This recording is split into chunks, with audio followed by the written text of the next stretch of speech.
of North Carolina. Juul is manufactured by Altria, of which a third is owned by cigarette giant Philip Morris. Eben Brown, Fox News. Furloughs by GM as a strike continues. As striking workers walk the picket line in the Motor City to the sounds of Motown, General Motors has temporarily laid off 3,200 employees since the United Auto Workers strike started last week.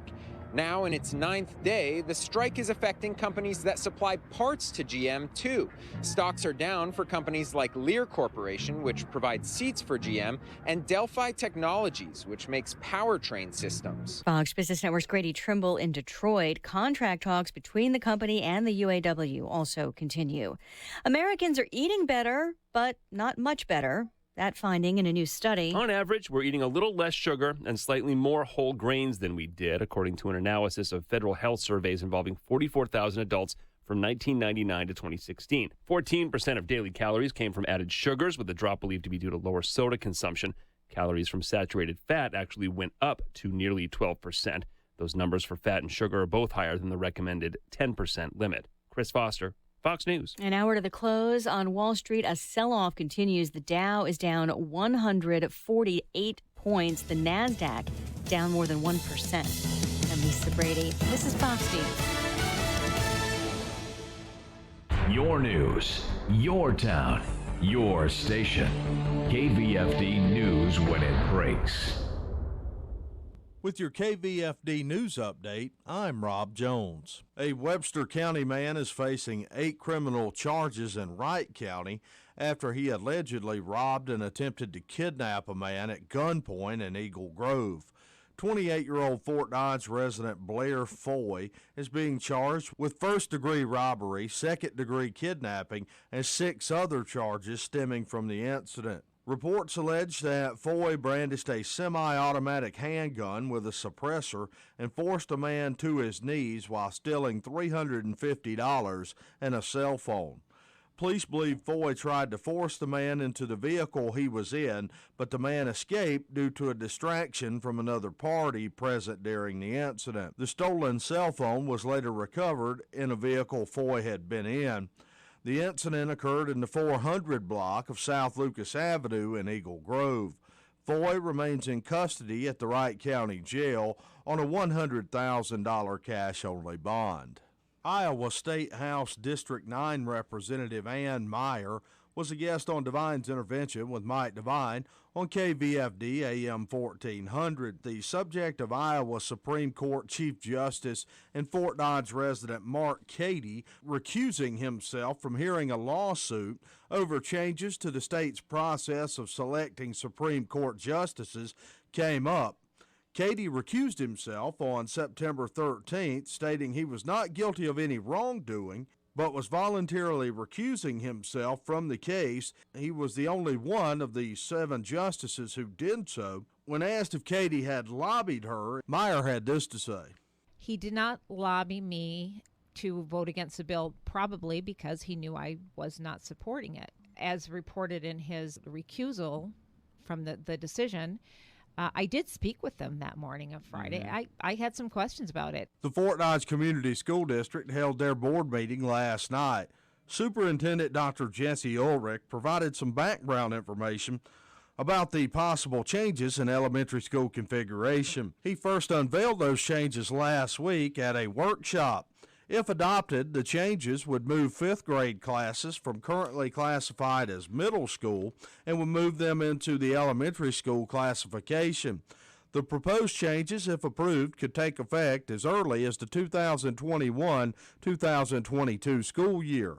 The changes also call for a recommission of the Central Administration Building back into an elementary education area. As it stands currently, Fort Dodge Middle School is the 3rd largest middle school in the state.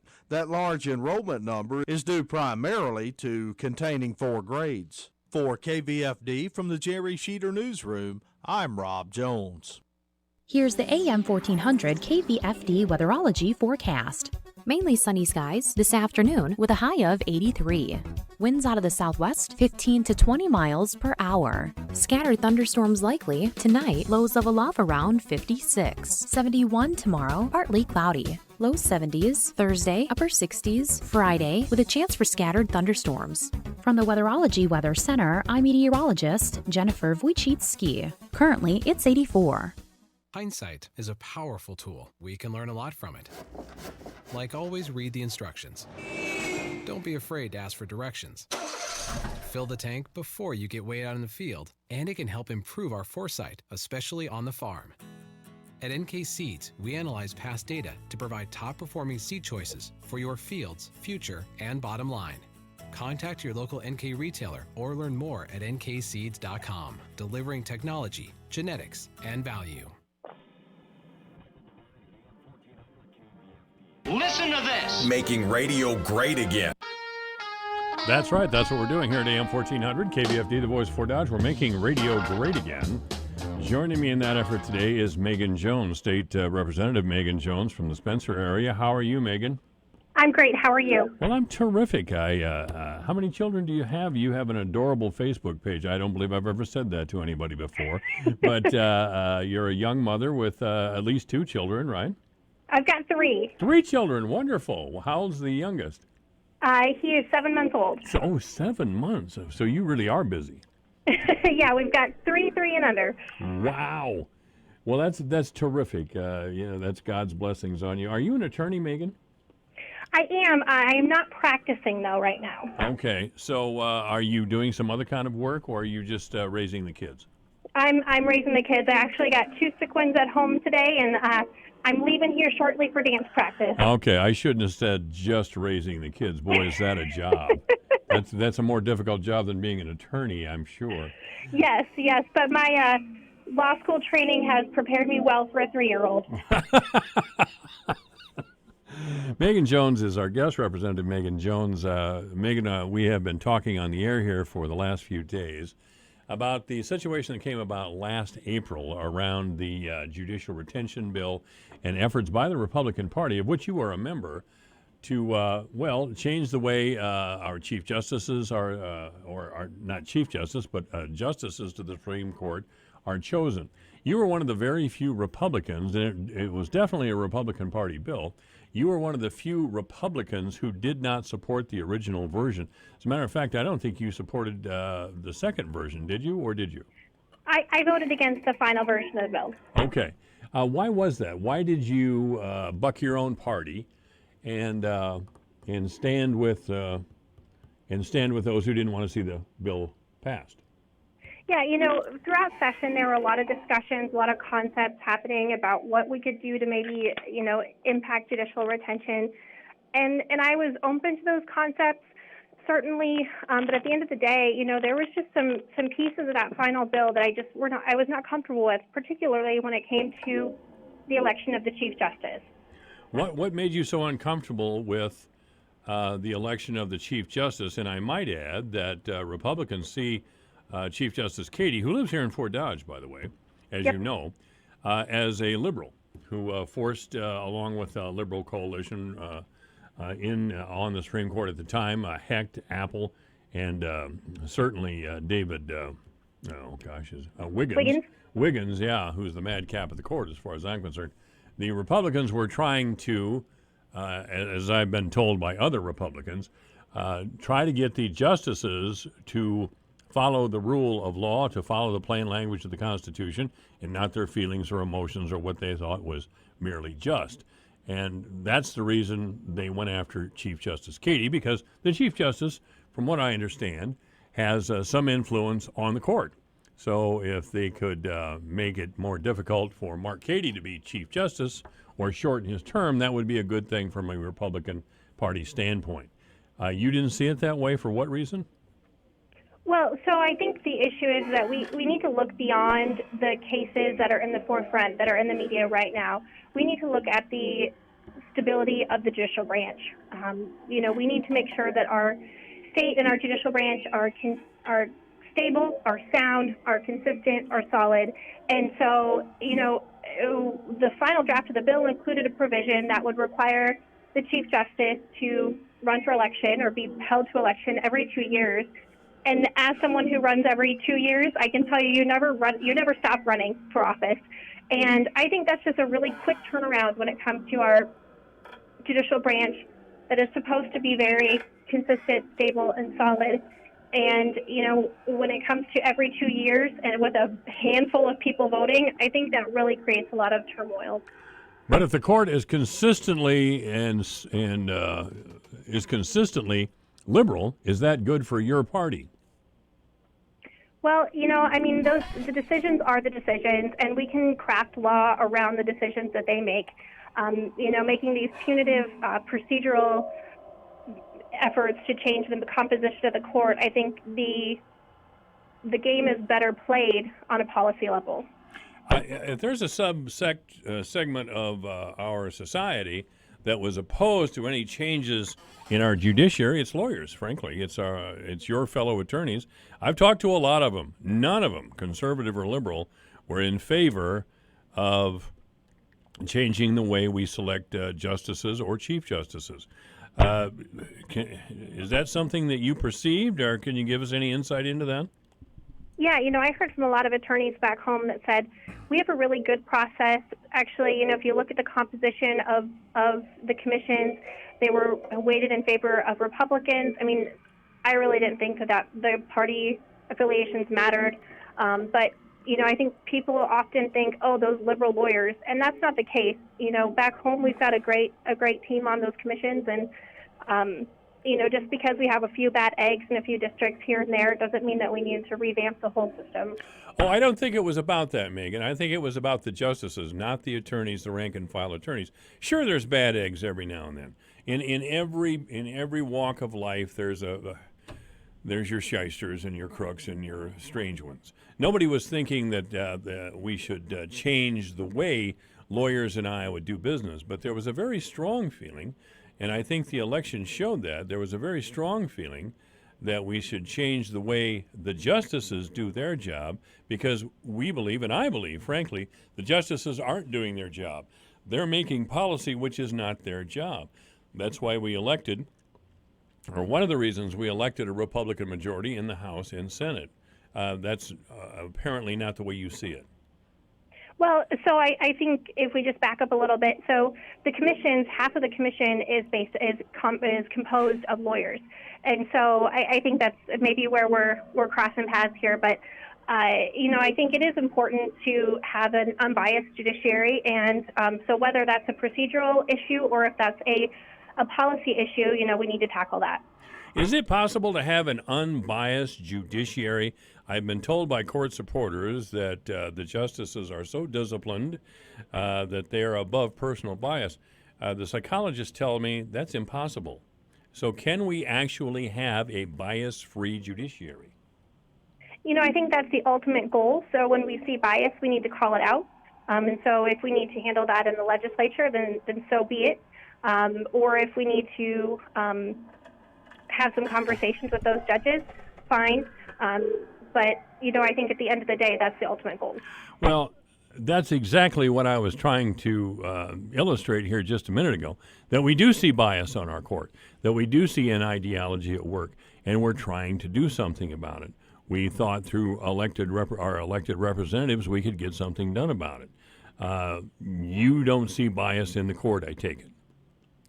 Well, on certain issues, there's always going to be some heartburn, whether there's bias or if people think that judges should be ethically conflicted out. That I think that varies case by case, issue by issue, but I think the ultimate goal is to have an unbiased judiciary. Representative Megan Jones of the Spencer area is our guest today. Really glad to have Megan on the air.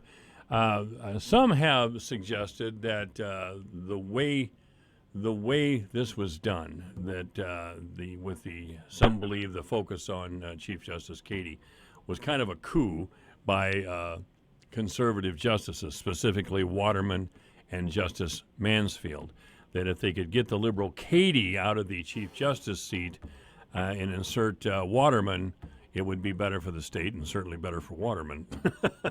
Did you get a sense of any of that? I did not have discussions with any of them about this. So I'm probably not the best person to ask on that issue, but at the end of the day, we just need a clear definition between the three branches of government with deference to the checks and balances, of course. So if people engage in those conversations, that was their decision, and it was if it was on a legislative level, then I think that was probably inappropriate, but I don't know of any of those conversations. Okay. Did you speak to any of the justices around these bills? No, I don't think so. You know, Chief Justice Katie hosts a legislative meet and greet every Monday where we can go pop in and talk to him, and I think I did that once or twice, but I don't remember talking to him about this. You spoke to no justices about this at all? No. Okay. Did you consult with other legislators in your own party that believed as you do? Other legislators certainly had heartburn and concern over this bill. You know, I think there were different pieces to the puzzle that kind of helped get some more people on board, and at the end of the day, if they became more comfortable with that bill, they voted for it. Okay. All right. Were you, we'll get off this just for a minute. Were you pleased with the way the last session played out? You know, I think we made a lot of great strides in many different areas. You know, of course, there's bills that we wish we could have made better, or bills that we wish wouldn't have made it to the floor at all. But at the end of the day, I think we moved Iowa forward. There you go. I do have one more question that deals with our court system, our Supreme Court specifically. Would you be in favor of the popular election of justices to the Supreme Court of Iowa? You know, I don't know about that. That's a question I haven't thought about before. You know, certainly every idea deserves a good look. So it's certainly open to it, but haven't thought too much about it. Megan Jones, Representative Megan Jones from the Spencer area is our guest. What district are you representing, Megan? House District 2. Okay. Well, if you see Dave Putman up there at KICD Radio, tell him hello for me. Will do. Megan, thank you so much for being on the air today. We very rarely have young mothers on the air with us, and it's a great pleasure to speak to you and hear of your young family, and we wish you every success. Thank you very much. Thank you. Appreciate it. This is AM 1400 KVFD, the voice of Fort Dodge. Could the farm economy be improving? Hello, I'm Megan Grebner, and this is Managing for Profit on Brownfield. In a recent move, the USDA revised its estimates for farm income for 2019, and it improved it substantially. But an ag economist says that's only part of the story. In this Managing for Profit, David Widmar takes a closer look at the rest of it. We'll find out more on Brownfield right after this. They say to really know a man, you have to walk a mile in his boots. Well, my channel seedsman has logged more miles than I can count in mine. Every spring, we hit my fields together at the first sight of green. 6 weeks later, he's out here again, checking roots, stalks, soil like they were his own. As crops grow, so does his commitment to making sure there's nothing overlooked. Nutrients, weed control, pests, disease. He gets an agronomist to weigh in whenever we need a second opinion. The whole time using the latest technology to document where we've been and decide where we're going. Wheels always turning. And come harvest, we celebrate in the cab. Him working away, making plans for next season. That, my friends, is what they call seedsmanship at work. Look, anybody can sell you seed. Only a Channel seedsman gives you everything you need to make the most of it. Find yours at channel.com/boots. Always read and follow grain marketing and all of their stewardship practices and pesticide label directions. The USDA's latest estimates for 2019 farm income improved significantly. And while that's pretty good news for U.S. farmers and ranchers, that number doesn't tell the whole story as it relates to the farm economy. David Widmar with Ag Economics Insights says two other indicators, working capital and farm debt, are signaling a more cautious attitude as it relates to the farm economy. The first one we looked at is working capital. That's a very straightforward and useful indicator of how things are going on farms. As a reminder, working capital is all of the farm's current assets or assets that can be converted to cash in the next year to pay bills, less all the liabilities that farms have coming due in the next year.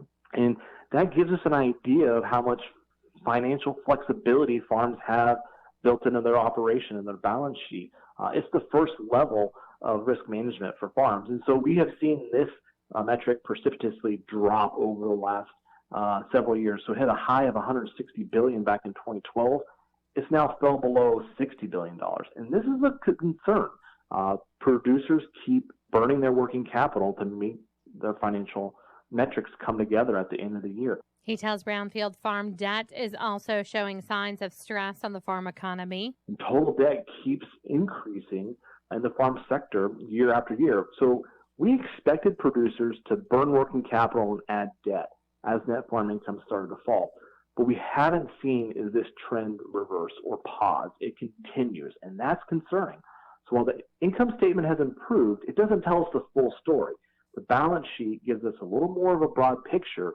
There's still some warning signs coming out of that balance sheet as producers keep facing financial erosion. Widmar says for growers to improve the balance sheets moving forward, they'll have to focus on improving profitability and decreasing non-essential expenses. More profitability would give us more money to cover family living and cover debt obligations.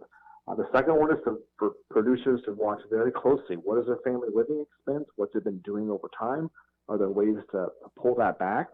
And keeping an eye on farm-level debt. How has farm-level debt trended? Are there ways to maybe adjust or rebalance the debt to take some of the pressure off? I'm Megan Grebner with Managing for Profit on Brownfield. There's nothing like meeting face-to-face, and there's nothing like Zoom to make that happen. Zoom lets you connect and do business across town or around the world. Zoom ties together all of your communication needs into one easy platform for video conferencing, phone calls, group chat, webinars, and your conference rooms. Connect easily from anywhere, your mobile phone, your laptop, or conference room. Zoom is how business gets done. Get your free account at Zoom.com today. Meet happy with Zoom. Your news, your town, your station. KVFD News when it breaks. With your KVFD News Update, I'm Rob Jones. A Webster County man is facing 8 criminal charges in Wright County after he allegedly robbed and attempted to kidnap a man at gunpoint in Eagle Grove. 28-year-old Fort Dodge resident Blair Foy is being charged with first-degree robbery, second-degree kidnapping, and 6 other charges stemming from the incident. Reports allege that Foy brandished a semi-automatic handgun with a suppressor and forced a man to his knees while stealing $350 and a cell phone. Police believe Foy tried to force the man into the vehicle he was in, but the man escaped due to a distraction from another party present during the incident. The stolen cell phone was later recovered in a vehicle Foy had been in. The incident occurred in the 400 block of South Lucas Avenue in Eagle Grove. Foy remains in custody at the Wright County Jail on a $100,000 cash-only bond. Iowa State House District 9 Representative Ann Meyer was a guest on Divine's Intervention with Mike Divine on KVFD AM 1400. The subject of Iowa Supreme Court Chief Justice and Fort Dodge resident Mark Cady recusing himself from hearing a lawsuit over changes to the state's process of selecting Supreme Court justices came up. Cady recused himself on September 13th, stating he was not guilty of any wrongdoing, but was voluntarily recusing himself from the case. He was the only one of the 7 justices who did so. When asked if Cady had lobbied her, Meyer had this to say. He did not lobby me to vote against the bill, probably because he knew I was not supporting it. As reported in his recusal from the decision, I did speak with them that morning of Friday. I had some questions about it. The Fort Dodge Community School District held their board meeting last night. Superintendent Dr. Jesse Ulrich provided some background information about the possible changes in elementary school configuration. He first unveiled those changes last week at a workshop. If adopted, the changes would move 5th grade classes from currently classified as middle school and would move them into the elementary school classification. The proposed changes, if approved, could take effect as early as the 2021-2022 school year. The changes also call for a recommission of the Central Administration Building back into an elementary education area. As it stands currently, Fort Dodge Middle School is the third largest middle school in the state. That large enrollment number is due primarily to containing 4 grades. For KVFD from the Jerry Sheeter Newsroom, I'm Rob Jones. Here's the AM 1400 KVFD weatherology forecast. Mainly sunny skies this afternoon with a high of 83. Winds out of the southwest 15 to 20 miles per hour. Scattered thunderstorms likely tonight, lows level off around 56. 71 tomorrow, partly cloudy. Low 70s, Thursday, upper 60s, Friday, with a chance for scattered thunderstorms. From the Weatherology Weather Center, I'm meteorologist Jennifer Wojcicki. Currently, it's 84. Here's a look at how the markets closed today. December corn up 1.5 at 374 3/4. March up 1 1/4 at 385 1/2. May corn up 3/4 at 392 3/4, and July up 1/4 penny at 398. November soybeans up 1 3/4 at 894 1/4. January up 1 3/4 at 907 3/4. March beans up 2 cents at 919. May up 2 at 928 1/2. December wheat down to 1 1/4 at 481 3/4. Oats down 6 1/4 at 273 1/2. Soybean meal up 90 cents a ton at 295.40. October live cattle up 27 cents at 102.12. December down 35 at 107.42. September feeders down 35 at 141 1/4. October up 40 cents at 141.65. October lean hogs up 105 at $62. December up 72 at 69.10. I'm Dwayne Murley. This is AM 1400 KVFD, the voice of Fort Dodge. I'm Michael Devine. It's exactly 2:30. Obituaries this hour brought to you by Gunderson Funeral Home and Cremation Services at 1615 North 15th Street, Fort Dodge. You may contact Gunderson Funeral Home and Cremation Services by calling 515-576-7128 or online at www.gundersonfuneralhome.com. Eleanor Askelson has passed away. Services for Eleanor Askelson will be tomorrow morning at 10:30 at Gunderson Funeral Chapel. Visitation from 4 to 6 today at Gunderson's, of course. John Lunn has passed away. Jack Lunn has passed away, and services for Jack Lunn will be at 11 o'clock in the morning tomorrow at Corpus Christi Church with a rosary at 9 a.m. Visitation from 9:30 to 11 at Corpus Christi Church with Gunderson Funeral Home serving the family. Obituaries this hour brought to you by Gunderson Funeral Home and Cremation Services at 1615 North 15th Street, Fort Dodge. You may contact Gunderson Funeral Home and Cremation Services by calling 515-576-7128 or online at www.gundersonfuneralhome.com. This is AM 1400 KVFD, the voice of Fort Dodge. ADP isn't just in the payroll business. We're in the people business, helping companies find them, train them, and empower them by clearing the way for them to do their best work. Because when your people thrive, your business thrives with them. HR, talent, time, benefits, and payroll. Informed by data and designed for people, so you and your company can achieve what you're working for. Learn more at design.adp.com.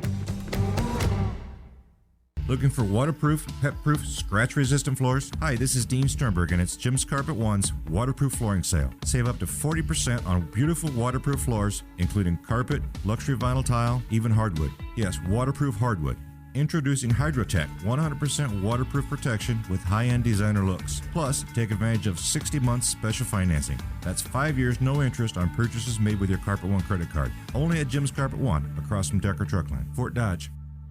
The U.S. is in debt, and the IRS is getting more aggressive, using private agencies to track you down, seize your assets, and even start the process of taking away your passport. Dealing directly with the IRS can be a daunting experience. Oxford Tax Partners has the experience and the reputation at substantially lowering your IRS debt, or even having it forgiven. Don't wait. If you owe more than $10,000, take advantage of the Fresh Start Initiative. If you qualify, it will stop the IRS collection agencies from coming after you. Let the experts at Oxford Tax Partners get you protected protected once and for all. Call Oxford Tax now at 800-575-1919. That's 800-575-1919. If you owe more than $10,000 to the IRS or haven't filed your taxes in past years, with one phone call, you may be on your way to having your taxes forgiven or substantially reduced. Find out more. Call the tax experts at Oxford Tax Partners for a free consultation now at 800-575-1919. 800-575-1919. That's 800-575-1919.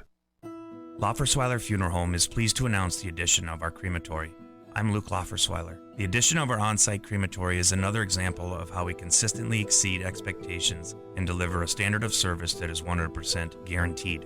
At Loffersweilers, we're honored to give your family our assistance and expertise, taking care of even the smallest details before, during, and after the funeral, so you can begin the healing process. We're Loffersweiler Funeral Home, Fort Dodge, a trusted friend of the family for over 160 years. When severe weather threatens, keep it here for the Severe Weather Advisor. Brought to you by Creative Signs and Graphics, Fort Dodge. For signs, decals, vehicle graphics, magnets, logos, customized documents, and more. If your business needs it, Creative Signs and Graphics can make it. And a stitch above the rest embroidery, Fort Dodge. Step out in style with quality brands, timely turnaround, and professional service. A stitch above the rest. Embroidery professionals worth finding. Remember, when severe weather threatens, stay with your friends on KVFD.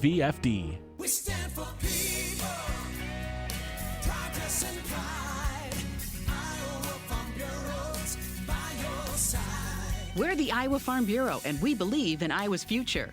We support Iowa's youth, encourage ag innovations, and nurture new business opportunities in rural communities.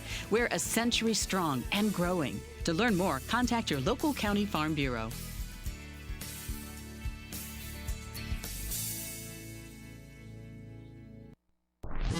Michael Devine at AM 1400. In the name of justice and the American way of life. With 60 rounds of freedom. That's right, we have 60 rounds of freedom here at all times, and you can join this program by calling 515-955-1400. That's 515-955-1400.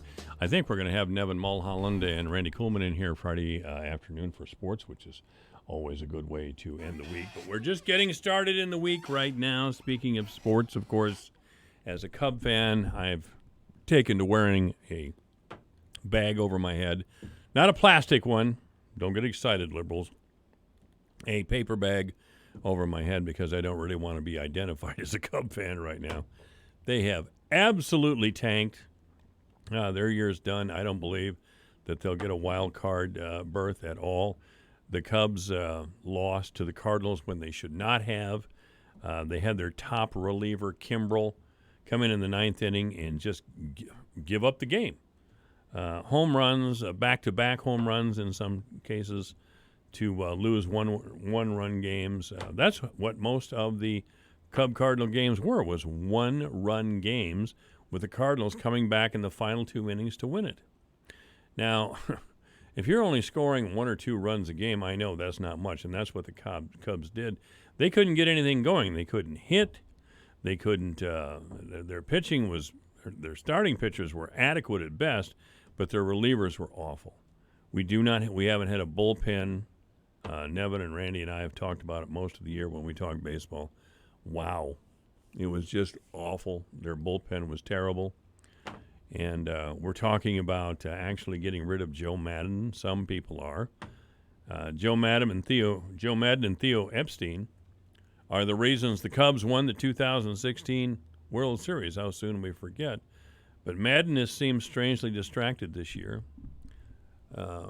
Not able to get a hand on what's happening. And seeming a little frustrated and lost at times. After the Cardinal game, one of the Cardinal games, lost in the ninth inning, Madden seemed to look off into the distance and say that game was just crazy, or I don't remember his actual remarks, but he just seemed to be amazed that the game had turned out that way, and he had no idea the game was going to turn out this way. And I realize you cannot predict those things, but for God's sake, man, you've seen that happen as we've headed down the stretch, and you've changed nothing. That's unfortunate. But I'm not one who believes that we should get rid of Joe Madden. My hat's off to the Cardinals. They came on strong in the second half of the season, and the Cubs did not. The Cubs came out okay the first time of the season. They looked all right. Not as all-powerful, so to speak, as they were in 2016. But they came out strong in the first half of the season. Boy, I'll tell you, starting in late July, they went down the tubes, and the Cardinals played hard. The Brewers were in there. The Brewers helped take the Cubs out of things. And I think the Brewers are still in the hunt for a wild card, but I'd have to go back and check on that to make sure. But anyway, yeah, I'm wearing a plastic bag, not a plastic bag, but a paper bag on my head today as I see the Cubs get on the tubes. I, for the life of me, don't understand what's going on with this University of Iowa and Iowa State band thing. There are people, including Iowa President Bruce Harold, telling us that perhaps we need to suspend the Iowa State football game because of this marching band thing down in Ames. Now, apparently,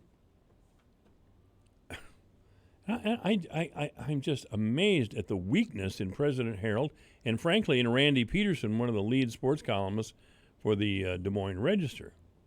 Randy Peterson is echoing what Harold is saying, that maybe we should stop the Iowa State game until people know how to behave themselves. They're young people. They're having some beers. It's a big rivalry game. The whole atmosphere should be a little rowdy. If you can't stand that sort of rough and tumble, stay home or watch the game in a restaurant or a knitting circle of your choosing. My God, all I've seen so far is accusations that some of the University of Iowa band members were shoved while marching around playing the school fight song in Iowa State territory. Oh my God, not that. There was an allegation of a sexual assault initially.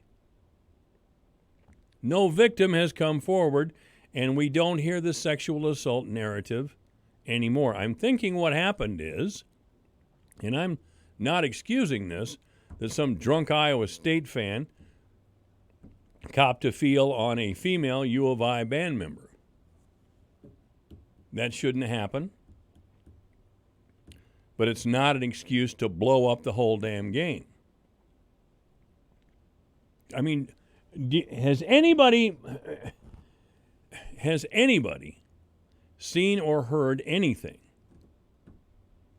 that would lead you to believe that we should cancel this game or even be tossing it around?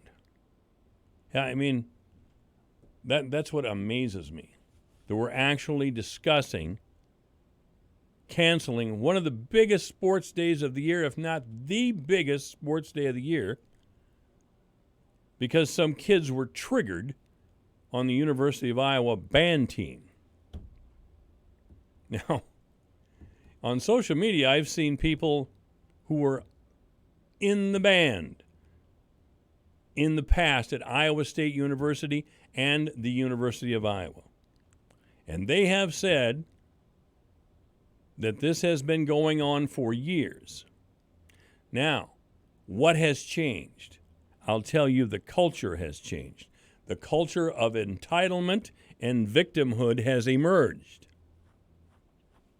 Thank your local liberals and Democrats, ladies and gentlemen. A culture of victimhood has emerged in our state and in our country. But sadly, in our sports culture, we now have victims. Victims who had their feet sprayed by beer. Some Iowa State students apparently shook up their beer cans and then sprayed them on the feet of the University of Iowa band members. Oh my God, lions and tigers and bears, oh my. Somebody sprayed beer on my feet. The University of Iowa doesn't have my back. I feel so bad. I'm triggered. I don't have the support and loyalty of my school. I may have to seek therapy for years. I say you do need therapy. If you're that weak, you need therapy.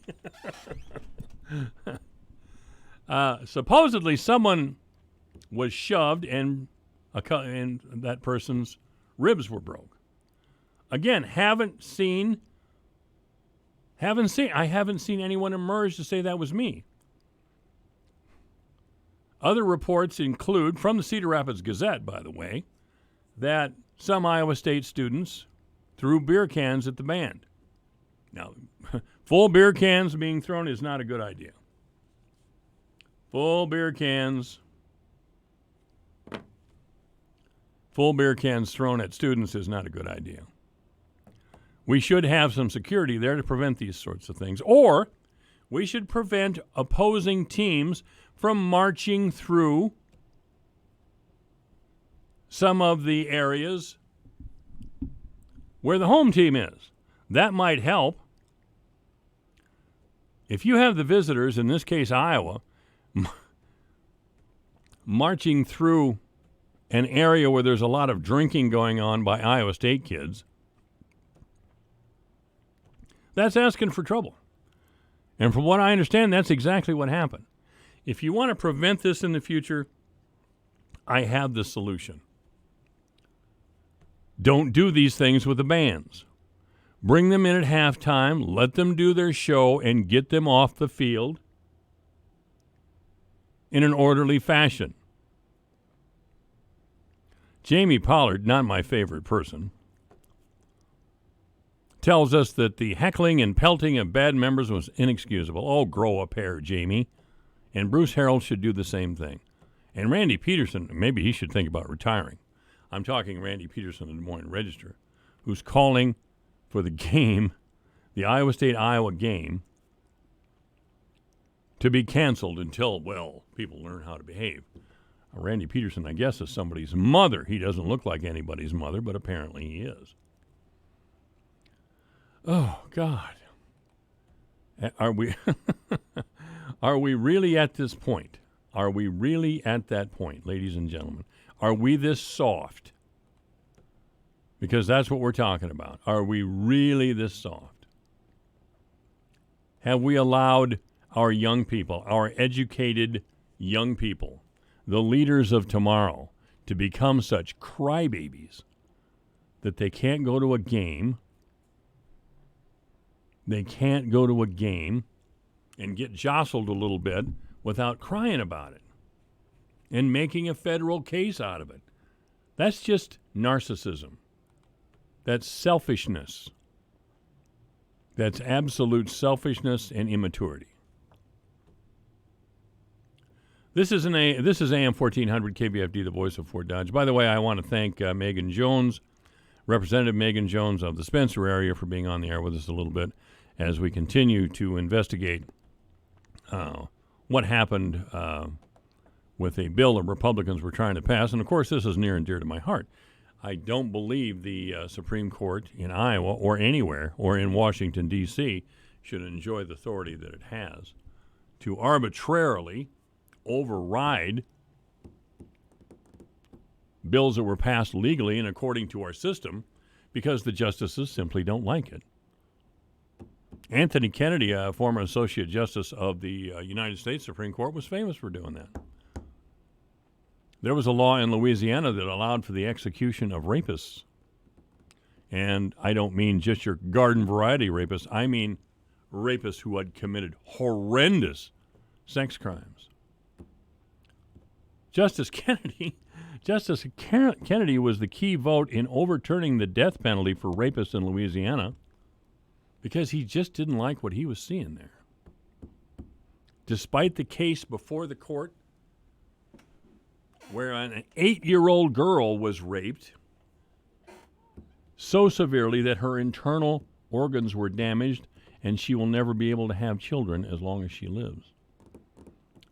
I don't know what Justice Kennedy saw in that particular case that moved him to overturn the death penalty statute in Louisiana, but apparently he did. And I don't think the people of Louisiana were wrong to have the death penalty for crimes like that. Because a judge has tender feelings, or he believes judges are so important, as Justice Kennedy certainly does, and has been on record as saying so, that doesn't mean the will of the people, of the good people of Louisiana or Iowa, should be superseded by some law school graduates. We have to stop looking at the Supreme Court as if they were kings and queens on high, sitting on thrones with full crowns on clouds above the rest of us. Megan Jones indicated, by the way, and I brought this up to her. Megan Jones is an attorney, even though she's taking a little time off to raise her 3 children. She has 3 children under 3.5, I believe. 3.5 is the oldest one. Wow. She's a very nice person. But I mentioned to her that the attorneys, especially as a subsegment of our population here in Iowa, the attorneys, no matter what their political belief, were against changing the way we select a Chief Justice or the way we select justices, period. From what I understand, the Bar Association was mobilizing lawyers everywhere to contact lawmakers about the original bill. Democrats' indivisible chapters were as well. Many constituents were urged to call their representatives and tell the representatives they were not in favor of this bill. Now, why would they do that? Why would they do that? Because that's their area. It is an all-powerful, small branch of government. And, of course, I don't know what the ratio of average person to attorney is, but but it can't be that high. No, the lawyers wanted to protect their power. They want to protect their authority. They want to protect their place in our society. And certainly, most of all, they want to protect their pocketbooks. They want to let the judges know that, yes, we're here for you in your time of need. So the next time I sue General Motors or some other big company, remember that, will you? Now, there's not an attorney within 60 miles who will admit to that, but don't think it wasn't in the back of their minds. Don't think it wasn't in the back. If people elect judges, and we have a judge who's handing out tremendous big awards, huge awards, or a judge who finds some TV celebrity farmer not guilty after he runs into the back of a tractor and kills a 66-year-old man, and then, courageous man that he is, jumps in his car, runs home, and refuses to answer the door and calls his attorney, it would be great if we could recall that judge. It would be great if we could recall judges who hand out enormous awards. It would be great if we could recall justices who tell us that we have to pay for transgender surgery. I don't care if somebody's transgender. I think it's freakish, but I don't care. I don't think there's anything normal about it at all. So there must be an attempt to normalize the abnormal. The point is, who's responsible for this one person's abnormality, or a small group, say 100, say 1,000? Do we have 1,000 people transgender in the state of Iowa who are demanding that taxpayers pay for their transitioning surgery or whatever it is? Do you want to pay for transgender surgery? Or would it be easier if we were truly a free people to vote on a judge who authorized that sort of thing, who took money for our pocket and used it in a clearly specious and ludicrous way? Wouldn't it be easier to go to the polls and vote that judge out? Yes, it would. Now, this is heresy in the legal community. This is absolute heresy. Oh, my God. Our court system here in Iowa is respected all over the country. No, it isn't. You want to know whose court system is? Did you see 60 Minutes last Sunday? The young woman who had been raped by a Stanford swimmer. She was unconscious, and the young man had sex with her while she was unconscious behind a dumpster. Boy, that's class, isn't it? 2 Swedish engineering students came along and ran the pervert off, then ran after him and tackled him so the police could arrest him, which they did. Again, this young man from Stanford, the lout who was taking advantage of this poor woman in the worst way possible.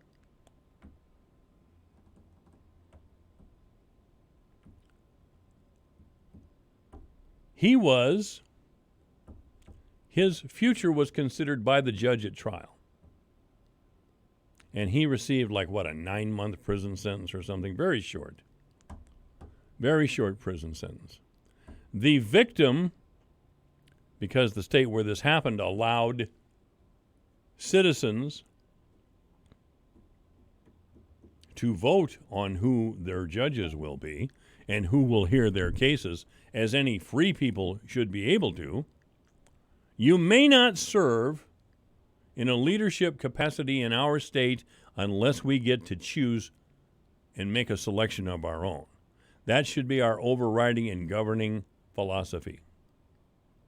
If you're going to represent us, we get to choose you by our vote. Now, if you'd rather not do that for financial reasons, that's up to you.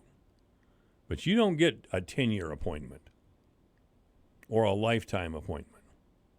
By the way, the victim in this case and others actively campaigned against the re-election of the judge who let this Stanford swimmer off so lightly.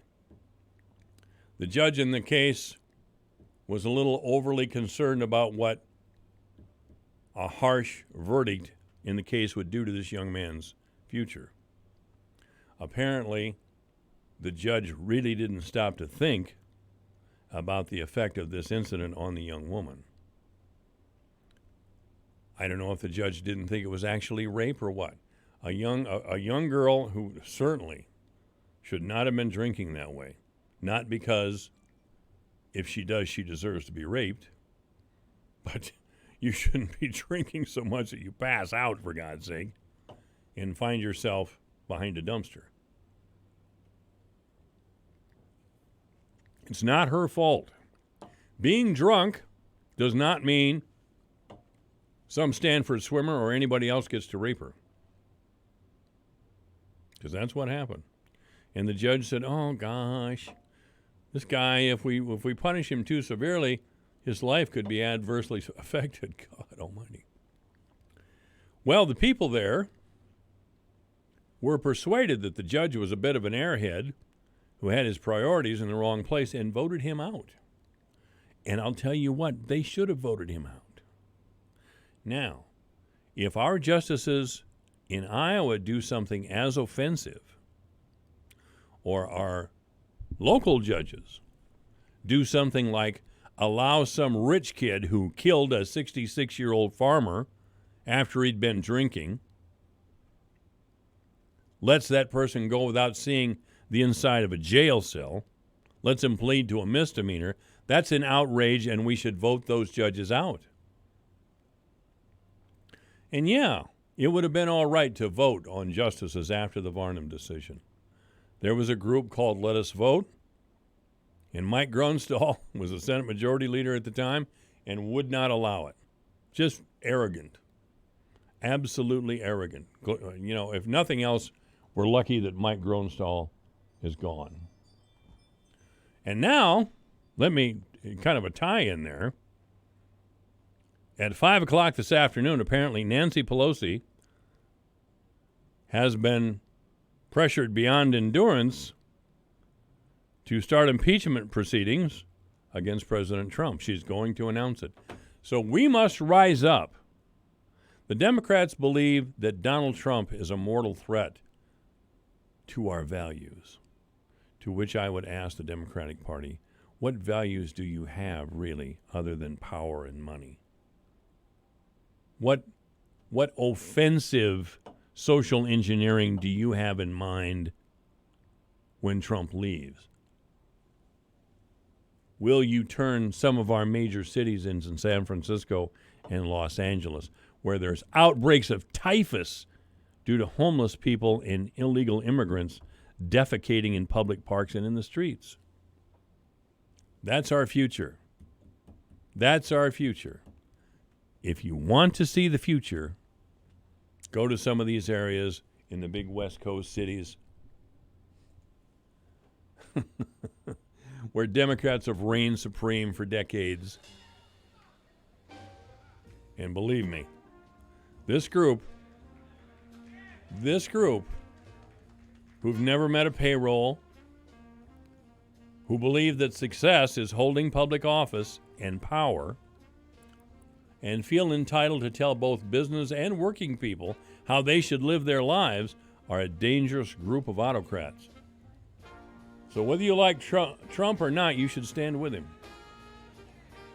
Whether you like Trump or not, and I got to admit, he gives me a headache a lot of times, you should stand with him. My God, look at what the Democrats are putting up. 3 o'clock in the afternoon, this is AM 1400 KVFD, the voice of Fort Dodge.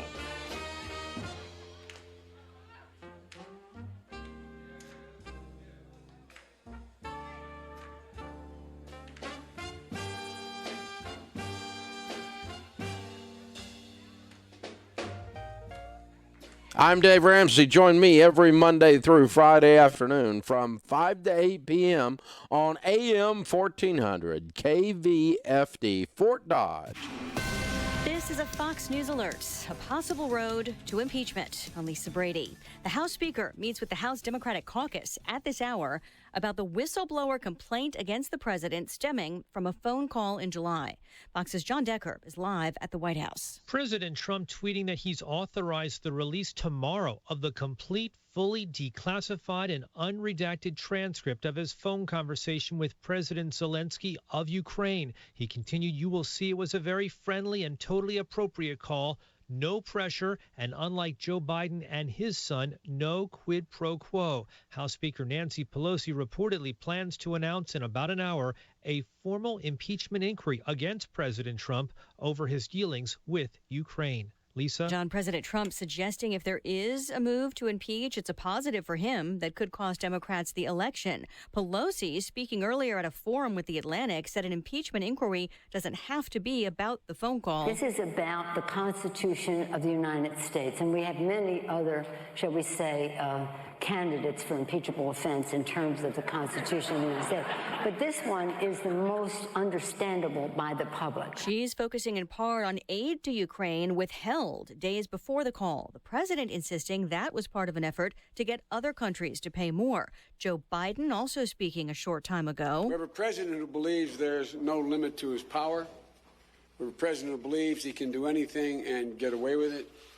We have a president who believes he's above the law. The Democratic presidential frontrunner also again denying that he did anything wrong and joining calls for the ouster of a Ukrainian prosecutor when he was vice president. A sell-off on Wall Street. The Dow down 140 points at the closing bell. America is listening to Fox News.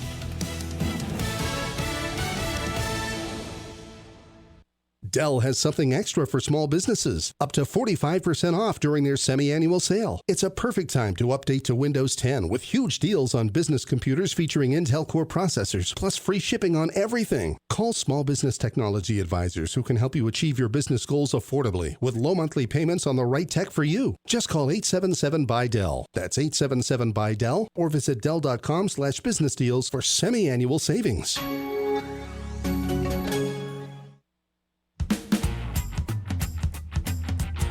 PatriotSoftware.com. Accounting and payroll. Keep your time and money. Easy to learn, easy to use. Small business software tailored just for you. With PatriotSoftware.com. Accounting and payroll. Keep your time and money. A temporary ban on all vaping-related products in Massachusetts. Governor Charlie Baker says because of 9 deaths blamed on what is being called a national health emergency, his state's ban includes all devices, all non-flavored and flavored vaping products, including mint and menthol, and all THC or marijuana vaping products in the Commonwealth. Baker's ban will last at least 4 months. He says that will allow federal health officials to learn more about what is driving these life-threatening vaping-related illnesses. Health officials tell Congress at least 530 people in 38 states are ill because of vaping. More than 60 are reported in Massachusetts. Gernal Scott, Fox News. Sprint is being accused of receiving tens of millions of dollars in government subsidies for low-income subscribers who weren't actually using the phone service. One FCC commissioner says that should be grounds to pause the review of Sprint's merger with T-Mobile. Sprint, though, says the problem stems from previous changes the FCC made in eligibility rules for the program in question. One social media platform has a new crackdown on financial scams. Twitter updates its rules to ban money flipping and phishing schemes, financial scams which were not previously prohibited on the platform. This includes creating fake accounts to pose as a public figure or bank asking for money and offering phony discounts. Users can report violators by clicking on the gray downward arrow, choosing the option Report Tweet, and flagging it as spam or suspicious. Twitter will not patrol refund disputes or complaints about items sold online. The reps say those breaking its revised rules risk having tweets deleted, their accounts locked, or their account permanently suspended. Kristen Goodwin, Fox News. Recapping the Wall Street sell-off, the Dow drops 142, the NASDAQ down more than 1%. Lisa Brady, this is Fox News. Your news, your town, your station. KVFD News when it breaks. With your KVFD News update, I'm Rob Jones. A Webster County man is facing 8 criminal charges in Wright County after he allegedly robbed and attempted to kidnap a man at gunpoint in Eagle Grove. 28-year-old Fort Dodge resident Blair Foy is being charged with first-degree robbery, second-degree kidnapping, and 6 other charges stemming from the incident. Reports allege that Foy brandished a semi-automatic handgun with a suppressor and forced a man to his knees while stealing $350 and a cell phone. Police believe Foy tried to force the man into the vehicle he was in, but the man escaped due to a distraction from another party present during the incident. The stolen cell phone was later recovered in a vehicle Foy had been in. The incident occurred in the 400 block of South Lucas Avenue in Eagle Grove. Foy remains in custody at the Wright County Jail on a $100,000 cash-only bond. Iowa State House District 9 Representative Ann Meyer was a guest on Devine's Intervention with Mike Devine on KVFD AM 1400. The subject of Iowa Supreme Court Chief Justice and Fort Dodge resident Mark Cady recusing himself from hearing a lawsuit over changes to the state's process of selecting Supreme Court justices came up. Cady recused himself on September 13th, stating he was not guilty of any wrongdoing, but was voluntarily recusing himself from the case. He was the only one of the 7 justices who did so. When asked if Cady had lobbied her, Meyer had this to say. He did not lobby me to vote against the bill, probably because he knew I was not supporting it. As reported in his recusal from the decision, I did speak with them that morning of Friday. I had some questions about it. The Fort Dodge Community School District held their board meeting last night. Superintendent Dr. Jesse Ulrich provided some background information about the possible changes in elementary school configuration. He first unveiled those changes last week at a workshop. If adopted, the changes would move fifth grade classes from currently classified as middle school and would move them into the elementary school classification. The proposed changes, if approved, could take effect as early as the 2021-2022 school year. The changes also call for a recommission of the Central Administration Building back into an elementary education area. As it stands currently, Fort Dodge Middle School is the third largest middle school in the state. That large enrollment number is due primarily to containing 4 grades. For KVFD from the Jerry Sheeter Newsroom, I'm Rob Jones. Here's the AM 1400 KVFD weatherology forecast. Mainly sunny skies this afternoon with a high of 83. Winds out of the southwest 15 to 20 miles per hour. Scattered thunderstorms likely tonight, lows level off around 56. 71 tomorrow, partly cloudy. Low 70s, Thursday, upper 60s, Friday, with a chance for scattered thunderstorms. From the Weatherology Weather Center, I'm meteorologist Jennifer Wojcicki. Currently, it's 85. We stand for people, progress and pride. We are the Iowa Farm Bureau, and we believe in nurturing our state's most precious resource, our children. That's why we provide millions of dollars in scholarships, grants, and resources. Calming presence and comforting words to help families grieve the loss of a loved one. The staff at Loffersweiler's Funeral Home raises the bar even higher. They can take care of the smallest details. They're the calm voice of reason and sometimes a very much needed shoulder to cry on. The staff at Loffersweiler's is here when you need them. They're ready to help you organize a beautiful, respectful service. Loffersweiler Funeral Home, Fort Dodge, serving families like yours since 1856. Ever wanted to speak another language? Babbel can get you confidently speaking Spanish, French, or German within weeks. I just started learning Spanish with Babbel, and it's really helping my pronunciation. ¿Cómo te llamas?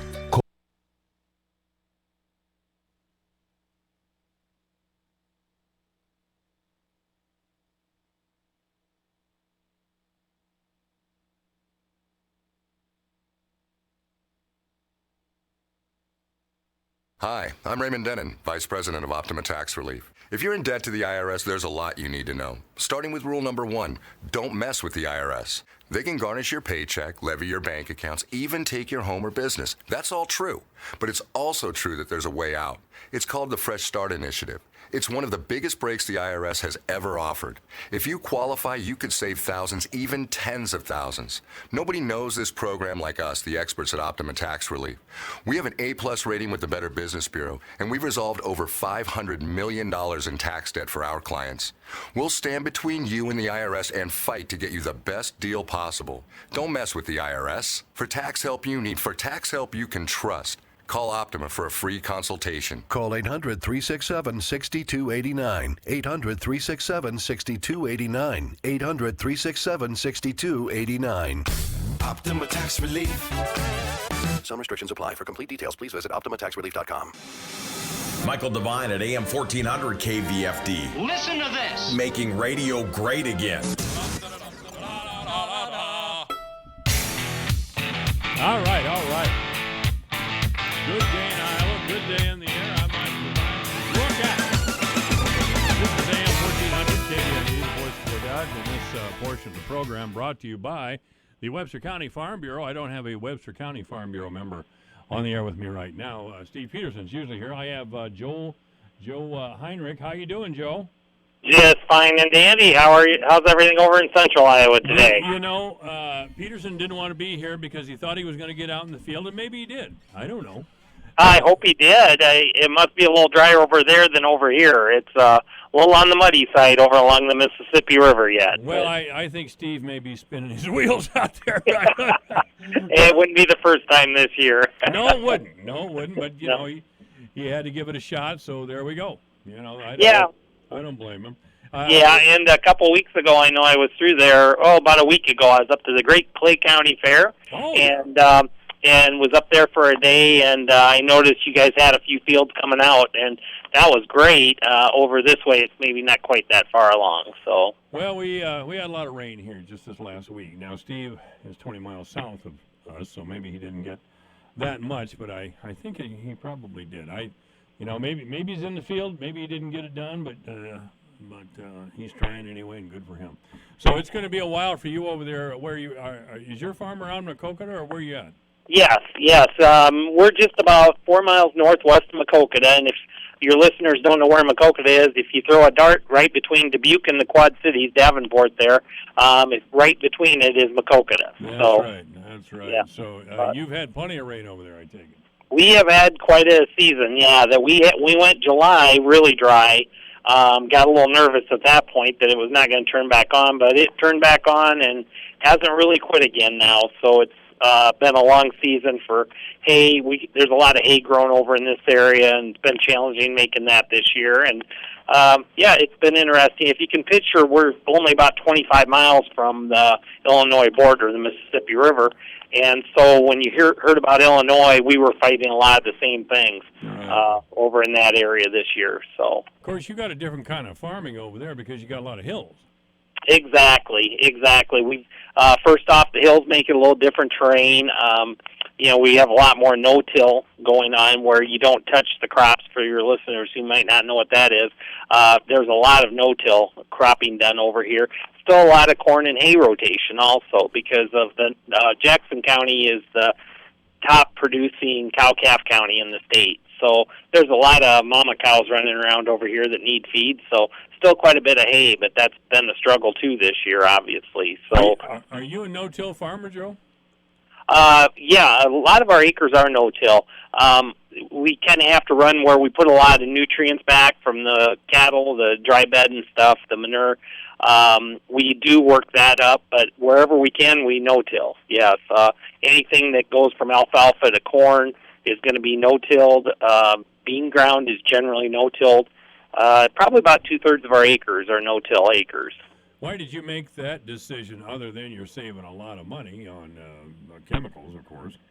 Oh, there's several reasons. And yield-wise, we maybe once in a while lose a little bit because you don't work that ground up, but it saves so much. It saves a tremendous amount in time. We used to have 3 guys running around here in the spring to try to get everything in, and anymore, really 2 of us can take care of it to get the crop in the spring because you don't have as much time working that ground up. The big reason was soil conservation. The ground we do work up, we minimum till. That's where you work it as little as possible, leave a lot of residue on top. With those hills of Jackson County along the Mississippi River, you have to really conserve the soil and figure out ways to make sure it doesn't move, and that's always a challenge, and that's one of the big reasons we went to no-till. Kind of aging myself, but when we first went to minimum till, that was 40 years ago. I was still in high school and talked my dad into doing some of it, and he just thought that was the craziest thing in the world where you left something on top of the ground, and I don't know what he would think if he was around today, because you don't see a field that's, totally turned over like you had to 50, 60 years ago, and that's a great thing. We do a lot better job of maintaining that soil, keeping things in place, taking better care of it because we understand how to do it better over the years. And that's just something I'm sure 20 years from now when my great nephew's out there running it, he'll be doing a little different than what I am. So it's kind of fun to see the evolution constantly. Well, and I've talked about this many times with a lot of different people on air. My dad has been gone for quite a while, but he used to talk about farming with horses. And it's amazing. We went from outhouses and horses farming to where we are now in a space of about 75 years. It's just the evolution has been unbelievable, and it will continue to go that way. Yeah, and it's funny you bring that up because my mom will turn 96 in a month. God love her. She helped us do calf chores down in the nursery until about 12 years ago, so she was pretty active.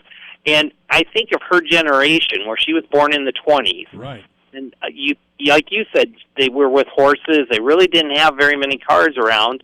And then to go to today, where we're actually talking about, self-driving tractors, robotic milking, you think of what that generation saw. I can't imagine there's ever been a generation that saw more things change in their lifetime than that generation. Oh, that's for sure. And I tell you, I've mentioned this many times on the air. I went down to Boone, Iowa, to the Farm Progress Show a year ago, and and I spent a lot of time in that Iowa State University tent talking to those young professionals and those young ag people, and the way they talked about the future of agriculture was just from outer space. I was so impressed, and I realized that I was never going to catch up with these guys, ever.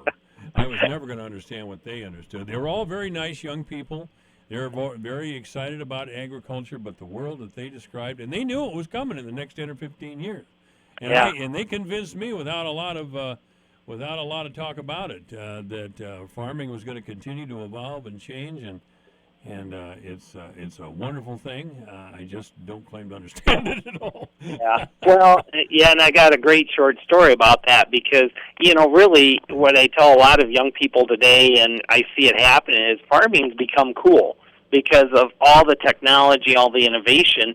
Really, you see it going into agriculture because we are just making leaps and bounds. And the funniest story I've got is my youngest daughter graduated from Iowa State, about 5 years ago, 6 years ago now, 5 years, and she has a master's in genetics. In that class that she was in, everybody always wanted to talk to her because they wanted to know how you raise soybeans, how you raise corn, because these kids, just about every one of them that were in genetics for agriculture, were from the city. Because the genetics, all the technology, agriculture was a place to be, so that's where they wanted to be. And yet they were coming from the cities. And when you look at the FFA and 4-H ranks, there's so many that aren't from farms anymore because farming is cool. Agriculture is a neat occupation to get into. Yeah, it's challenging right now. Oh goodness, yes. But the future of it's really bright. Well, life's challenging. Heck, I admire them for choosing agriculture for their profession and their life's work. Good for them. You bet. So Joe Heinrich's our guest. This is AM 1400 KVFD, the voice for Dodge. This portion of the program brought to you by the Webster County Farm Bureau. Now, you mentioned you have livestock, or did you say you raise livestock yourself, or? Yes. Okay. What kind of livestock do you have? Just beef, or?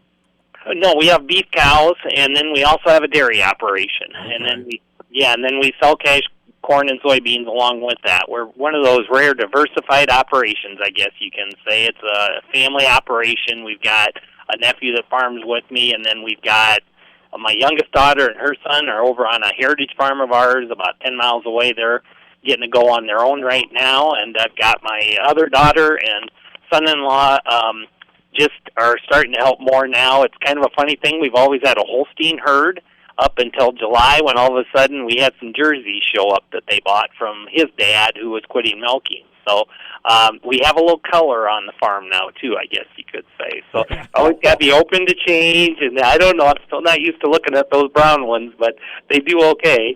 All right, well, that's all you need. I spend a lot of time in eastern Iowa because I know people in Dubuque, and I got grandchildren in Cedar Rapids. Yeah. And I don't see, of course, we have a lot of hogs here into the north and west of us. You bet. We have lots of pork, and, as somebody who's consumed their share of pork in my life, I'm glad of that. But I don't see that kind of pork concentration over in eastern Iowa. Do you see it, or do you know about that or not?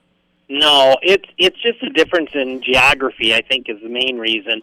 The hog facilities, most of the hog farmers seem to be migrated more to central Iowa in that area, just because it's more conducive to it. The nutrients can go back on those fields real easily, the type of setups and everything. And so you've seen the pork industry move away from eastern Iowa so much, but then on the flip side, you see more livestock as far as cattle over in eastern Iowa because of the terrain, and like for the nutrients, when we're talking about those, a lot of ours is what we call dry bed. It's mainly dry manure, and so you can put that on hillsides and it stays in place better. Where if you're working with liquid, you're going to be injecting it, and it's harder to get around on the hills than that. There's several things that just make it more conducive. It's great wherever the livestock is at. It just some areas it works better, and definitely central Iowa and those areas works real good. The market's there for them, so I'm glad they're producing them because I love a great pork chop on the grill. And I say the only pig I own is in the freezer, though. So I guess that holds true then for the chickens, because I don't see any chicken houses over there either. And we got a lot of chicken houses to the north and a little bit bet. east of us. There's You bet. millions and millions of chickens up there, but I think you just answered the question on that. Joe Heydrich's our guest at AM 1400, KVFD, the voice of Fort Dodge. So in eastern Iowa, you're not looking at getting in the field anytime soon.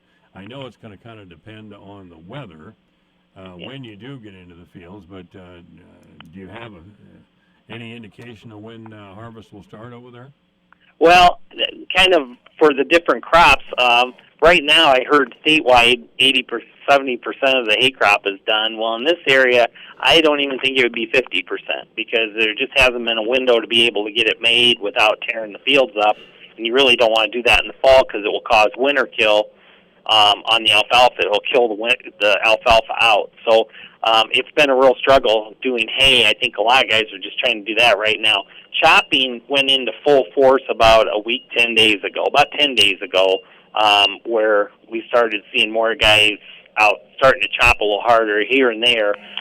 It's in full force this week if we can get into the fields. I assume we've got a nice sunny day today. I'm assuming there are guys chopping around us. We have ours custom chopped. We own the bagger, but I assume we're probably going to be going next week.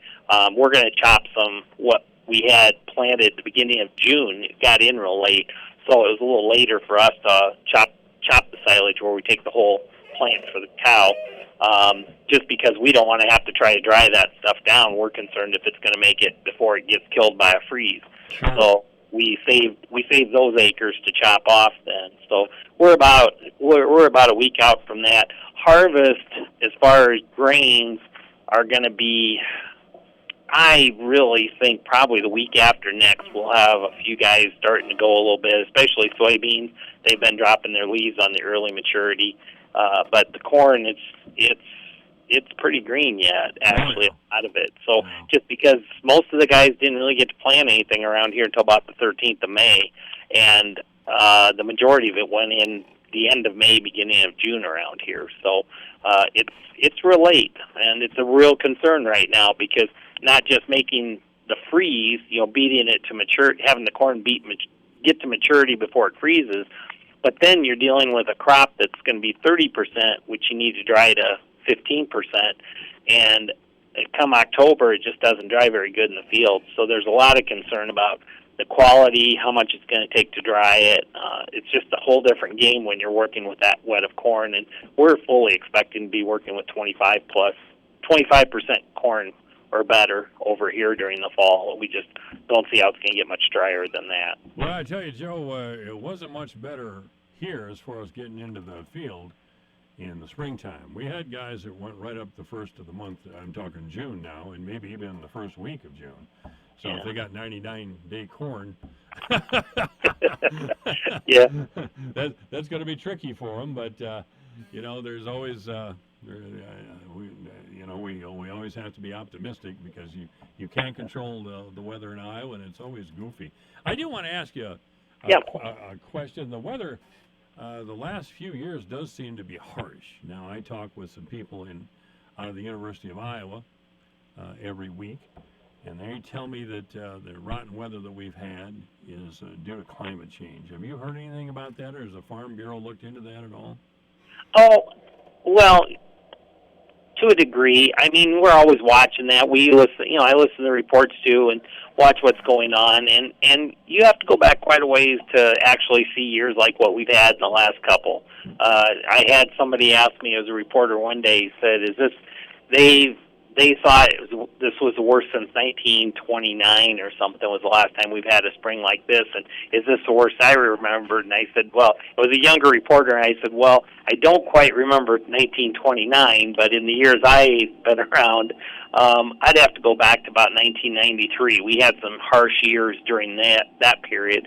And as far as the climate change question, we follow that. I also follow different meteorologists, and Elwyn Taylor's been one that everybody knows, and he'd been kind of warning people about this time period for several years that we were going to be in it was just the cycle that we were going to be in a little more disruptive time period, and so that's part of it. And another thing, I hope I've got time before a break.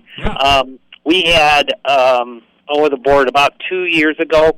It was really interesting. We had a meteorological, said that terribly, historian in, and he talked about it, and he said there is climate change, and he said he's not blaming it on people or cars or cows, but he said just the typical change of the climate, it is getting wetter in our area and warmer, and that's a proven fact. It's climate change. It's what causes that climate change, I think, is the question, and how much of an effect some of these things have on it. And that would probably be the question. But we've had climate change for millions of years, and so I don't think it's going to stay the same now as what it will be in 100 years, just because the climate's always changing around us to that degree. Well, that's true, and I wasn't trying to put you on the spot with a question. No, that's okay. No, and I just, like I said, there's no question we deal with it, because this historian was really interesting, because I'm sure I'll get the numbers wrong, but he was using the time period from April 1st to May 30th, those 60 working days that you normally have, and he said we've lost, there used to be I forget the number, but we've lost about a third of the working days that we used to have that are no longer fit to be in the field, if you look at over the last 40 years. And that's because of, just the change in our weather and our atmosphere. And like I said, it's not saying, it's just saying the atmosphere has changed on us, not really what causes it. So, Joe Heinrich is our guest. He farms over by Maquoketa, and he's with the Farm Bureau. And this portion of the program brought to you by the Webster County Farm Bureau. Joe, we're going to take a break, and you call me back around 3:38, 3:39 in there somewhere? not a problem, and I'll even call you on the right number this time. How's that sound? Thank you, Joe. Thank you very much. This is AM 1400 KVFD, the voice of Fort Dodge. Michael Devine at AM 1400. In the name of justice and the American way of life. With 60 rounds of freedom. Exactly 3:30, the news coming up at AM 1400 KVFD. Come on.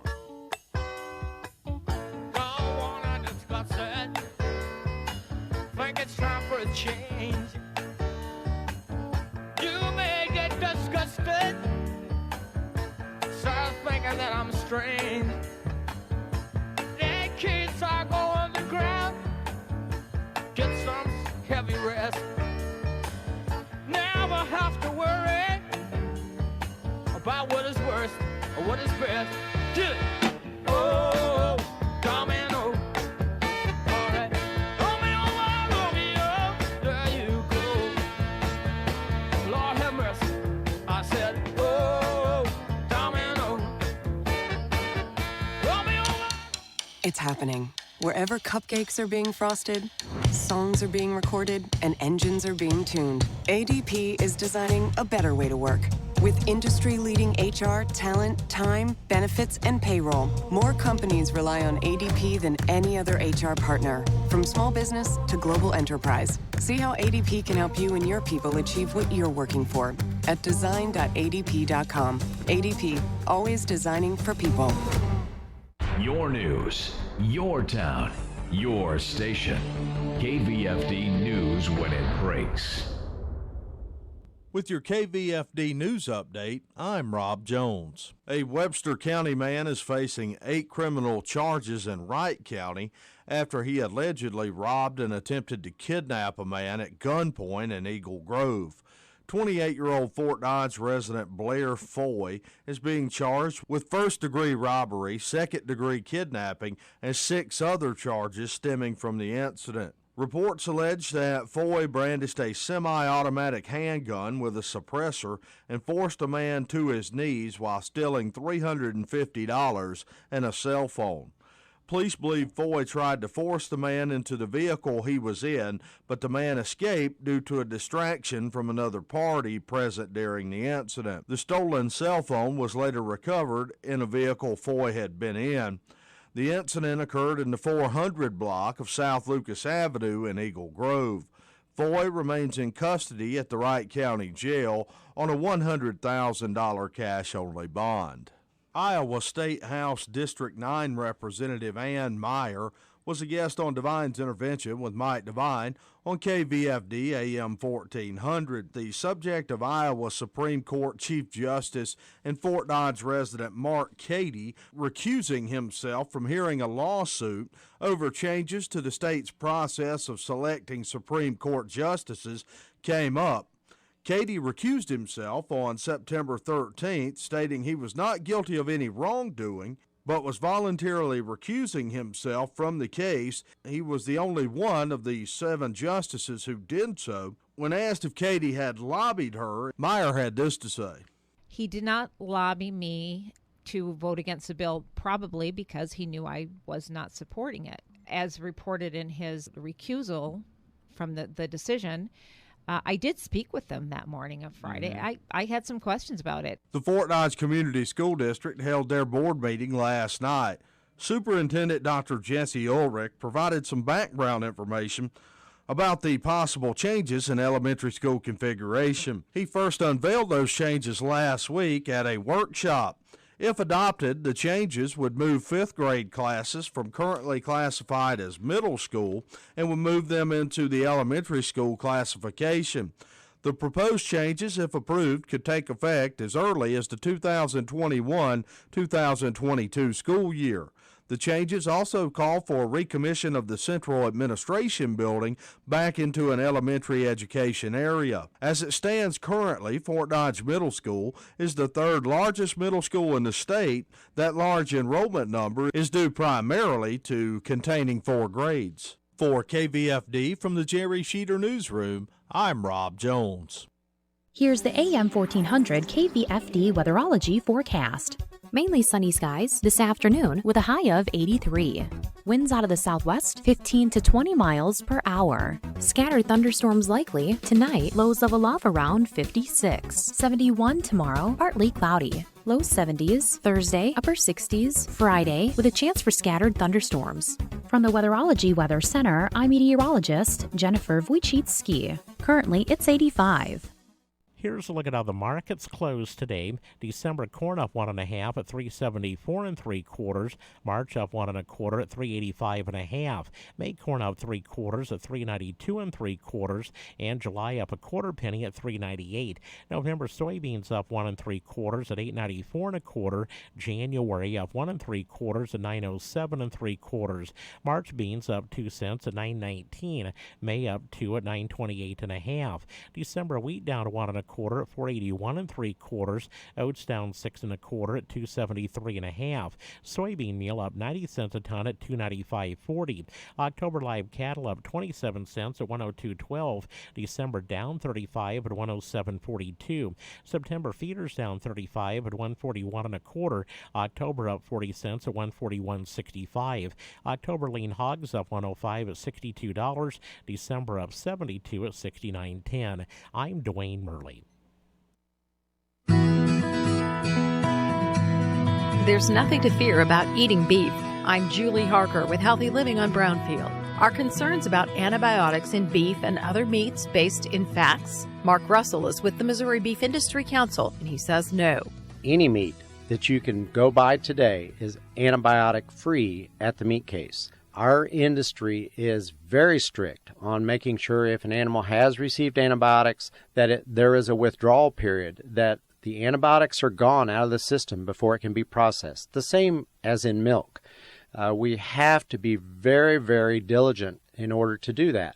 If an animal has been given antibiotics and it's detected in tissues when they're processed, that animal is worth nothing to a farmer or rancher. So it's very important. Are concerns about hormones in beef legitimate? Hormones that are found in meat protein are extremely low. In fact, I would challenge anything else that a person eats that has less hormones than beef or pork. So we have to really, as we read information, we have to be, I think, interested in what the truth is. And what I can tell you is that beef has never been safer. The quality is actually even better than it was 10 or 20 years ago. I'm Julie Harker with Healthy Living on Brownfield. Hindsight is a powerful tool. We can learn a lot from it. Like always read the instructions. Don't be afraid to ask for directions. Fill the tank before you get way out in the field, and it can help improve our foresight, especially on the farm. At NK Seeds, we analyze past data to provide top-performing seed choices for your field's future and bottom line.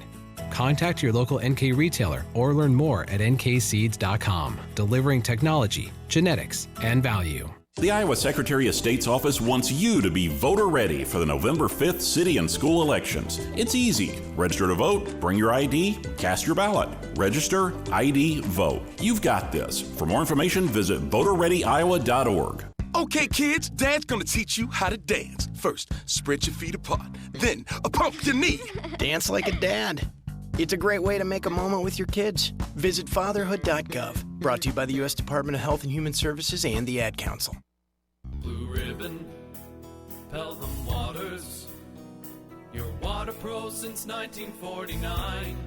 Who would have thought there'd be entire aisles devoted to bottled water, and that people would buy more water than pop? I'm Brian with Blue Ribbon Pelham Waters here in Fort Dodge. Spring water, drinking water, mineral water. There's so many choices, and we're proud to offer you them all. From our own refreshingly pure drinking water to ultra-pure Mountain Valley spring water, Blue Ribbon Pelham's is your complete water store. Need a new roof? Have you considered that there's very few roofers to choose from, and come September, everyone at once will decide their roof must be completed before winter? The last thing you want is the winter roof that will never seal properly, or an improperly installed roof done by a contractor you may never see again. Don't wait any longer. Call Hahn Roofing today, and in most cases, they can start your project within 2 weeks and finish within 1 or 2 days. Call Hahn Roofing today for your free estimate. 515-573-7440. That's Hahn Roofing, 515-573-7440. Michael Devine, the mayor of Manville. It's a fancy title for a part-time job. Michael Devine at AM 1400 KVFD. That's right. Michael Devine and Joe Hendricks, who's with the Farm Bureau here at AM 1400 KVFD. This portion of the program, by the way, brought to you by the Webster County Farm Bureau. Are you in Jackson County, Joe? Yes, I am. Okay, so you're a member of the Jackson County Farm Bureau? Yes. Okay. Yeah, that's where my home is, and then I'm vice president for Iowa Farm Bureau. Sure. That's been quite a ride for you, I bet, to be a vice president of the Iowa Farm Bureau.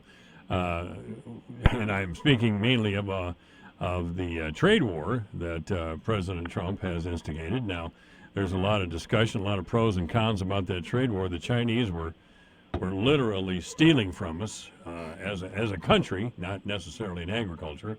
But I have heard that China has blinked just a little bit and has started buying our soybeans. Is that correct? Yeah, they have. They started buying some soybeans. They've also said they aren't going to increase the tariffs on pork, so they will. And everybody's fully expecting them to buy more pork too. So that will be a good thing. And yeah, it's a good first step. Let's put it that way. Yeah, it's great. It's unfortunate to have your largest trading partner to be such an adversary. It would be nice if the relations were a little bit better, but of course the Chinese system of government and the Chinese way of doing things is so different from ours that the two really can't be reconciled. But hopefully we can work out a beneficial trade situation between the two countries. That's certainly, they have a lot of mouths to feed over there, boy. I'll tell you, they got a lot of people. And I'm told that the Chinese are well aware that protein from pork will improve the mental capability of their young children as they're growing up. So young children who eat pork products and get protein that way are in a lot better shape than children who don't. And that's not surprising. Do we do a lot of, and all the time I've talked about this, I've never inquired into beef production, but do we do a lot of beef trading with the Chinese or not? Well, actually, we just started trading with them about a year ago. I guess it's been about 2 years now. That what happened was when the mad cow showed up in, about 2004, 2005 in there, they wouldn't take our beef anymore. And it was a long process to get that going back into China. And I guess it's been 2 years now that we started shipping beef over. Not near the quantities that we do the pork, though. Okay. Who's our main trading partners as far as beef is concerned? Oh, boy. You're catching me off guard there. Now I'm I gotta sorry. Think about I don't mean to do that. I just I guess, yeah, because I deal a little more in the dairy side. I know with beef we do quite a bit of business with Mexico. Obviously, the Mexico-Canada agreement is going to be a big thing. And then we don't have a lot of business going back and forth with the EU. I think, South Korea is one, I know is a big importer of our beef. They really like the United States beef. So I think that's our number one exporter, if I remember right. Okay. Well, like a lot of farm products, we produce a lot more dairy products than we consume. So who's our big trading partner with dairy products, or what is? Are we still getting a lot of dairy support or from the government or not? Oh, not nearly as much support as we used to. They've got I kind of call it for the farmers out there, they've got a program now that reminds you of the crop insurance program. That's what's it's called the margin protection insurance, and you buy the insurance and it covers your margin. That would be the difference between what the cost of certain inputs are and what the milk price is. And so that's been a good program, but we have to buy into it. It's not just a giveaway for the government. So there's a lot less government involvement with it. The pricing structure is still there. That if you've ever heard of the milk marketing order, that's still in place on the dairy side. I haven't. What is that? The largest. Oh, go ahead. Milk marketing order? No, I'm not familiar with that at all. What does that mean? Well, years and years ago, back in the 1930s, this was put into place because with dairy, particularly class 1, which is milk, your fluid milk, to make sure there was a constant supply in all areas of the country, there was this program put in place by the government, Federal Milk Marketing Order, and that actually does pricing for milk to make sure there's an availability across the country of dairy, particularly the fluid milk, so that I'm trying to explain it. It gets a confusing program, but what it is to make sure there's a constant supply of fluid milk across the country. So it's priced differently in every area. There's trucking credits that can be given. So, because the Southeast is a deficit area, so there's incentives to ship milk down to that area. And it's all about keeping fluid milk because milk is such a high volatile product. It doesn't, the shelf life is very short. So the idea is to make sure we have a good supply everywhere. It's not like where you can freeze pork or beef and hold on to it. Yeah, we're spoiled here in the United States, I tell you. Yeah. I mean, we have all this food at our disposal very readily. And, again, we don't know how lucky we are. We really don't. We are very, very lucky. And when you said about more than we can eat ourselves, that just a reminder that Iowa is the second largest agricultural exporter in the country. We're just behind California, the only other state that actually exports more agricultural products than we do. So we are a big exporter. One other question you'd asked as far as dairy was who's our big exporter, and that is Mexico. And that's why the U.S.-Canada-Mexico trade agreement is being watched very closely by the dairy sector because, as I always joke, they love cheese on their tacos and they love to have ice cream afterwards. And so they are a big user of dairy products down there. Yeah, and that's terrific. I mean, people are kind of the same under the skin anyway. The cultures are awful different, but everybody likes good food. Everybody's got to have it. And there's not a parent, hopefully there's not a parent anyway, that doesn't want to see their children fed and fed well. Yeah. That's so important, and that's the ancient fear of the Chinese, from what I understand, is that they cannot feed their people, because if you get hungry people in China, they're liable to overthrow the government, and it's not a matter of just voting you out. It's big trouble if you it's big trouble if you're a politician and you haven't been feeding the people. It's a big problem. But Joe Heinrich is our guest. Yes, sir. They take it very seriously over there, and I think you look at that. I remember Dean Kleckner. He was American Farm Bureau president. Oh, sure. Red, Iowa. Oh, yeah. And he had a statement that I always thought was interesting. He said, when you have a full stomach, you have a lot of issues. When you have an empty stomach, you only have one issue. My golly, Dean was right, wasn't he? And there's a lot of truth to that. When you look at China and other countries, how many wars and upheavals of government have happened because of food issues, availability and that. And we are so fortunate in this country to have the food availability and safety and affordability to go with it. And that's the great thing. We have the trifecta when you think about it. So, that's right. why people want to get food from us. That's why they want to import our product from Iowa, because we do have safe, affordable food supply. Let's talk about RIN numbers for a second. 40% of our corn crop goes to ethanol. Yeah. And it's important here in Iowa. Very important. It's, we have several ethanol plants around here, a bunch.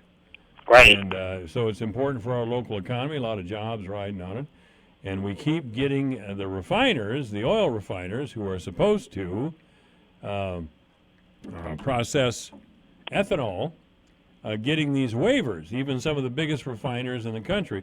It's a political situation. President Trump is being leaned on by oil people in Louisiana, Texas, and all the Gulf of Mexico states because the oil guys, not surprisingly, do not want to support what they consider competition, which is renewable fuels. Well, I would like to put the emphasis again on renewable. Isn't that something we're trying to do, is get renewable fuels and be less dependent on fossil fuels and certainly on foreign oil. We don't want to be dependent on foreign oil. But there seems to be some kind of dance going on in Washington, D.C. about these waivers, these RIN waivers. You know anything about that? Well, and it's frustrating. I've seen a lot of frustration in the country, and I am too, that it's pretty simple. We just, 3 simple words. We want them to follow the law. That we realize they can actually do the small refinery exemptions. That was part of the law, but when they do it, they're supposed to reallocate those gallons out to everybody else. And they haven't been doing that, and it's really cut into production, which is the reason you see plants out in your areas particularly slowing down, possibly shutting down. It's a huge concern. The number I just saw the other day, we were talking on another show about it, over 500 million bushel of corn is displaced because of these small refinery waivers in 2018. 500 million bushels. Jeez. Half a billion bushel of grain. You look at where our stocks are right now, and if you took that 500 million off from that, you think about what the difference in pricing would be, demand and everything, and then that's just the grain side. You look at what it does to the communities when these refineries are slowing down and shutting down, what it does to the economic output of those communities. We were promised that this would be in place, and they aren't living up to their end of it. And we just need to do everything we can, and we are at Farm Bureau, and you see it, Iowa Corn Growers, God bless them, that they're doing everything they can, and Iowa Soybean Association, Renewable Fuels, Renewable Energy Group, everybody's working on this together, and we just want them to follow the law. That's as simple as it is. And I don't want to put this all on the Republicans. On the other side of it, there are Democrats who don't believe that ethanol is a decent fuel source, and we shouldn't have these subsidies at all. So we always have to, all of us here in the Midwest and in Iowa always have to talk the gospel of ethanol. I have read a lot about it over the years, and I'm fully on board with the idea that ethanol is a tremendous renewable fuel source. If we are going to do something about climate change, now I'm not a big climate change guy, but I think our country's headed in that direction. If we want to do something about climate change, ethanol is going to have to be part of that equation. Yeah, and not even bringing the climate change discussion into it. It's just good for the air. It's good for the environment.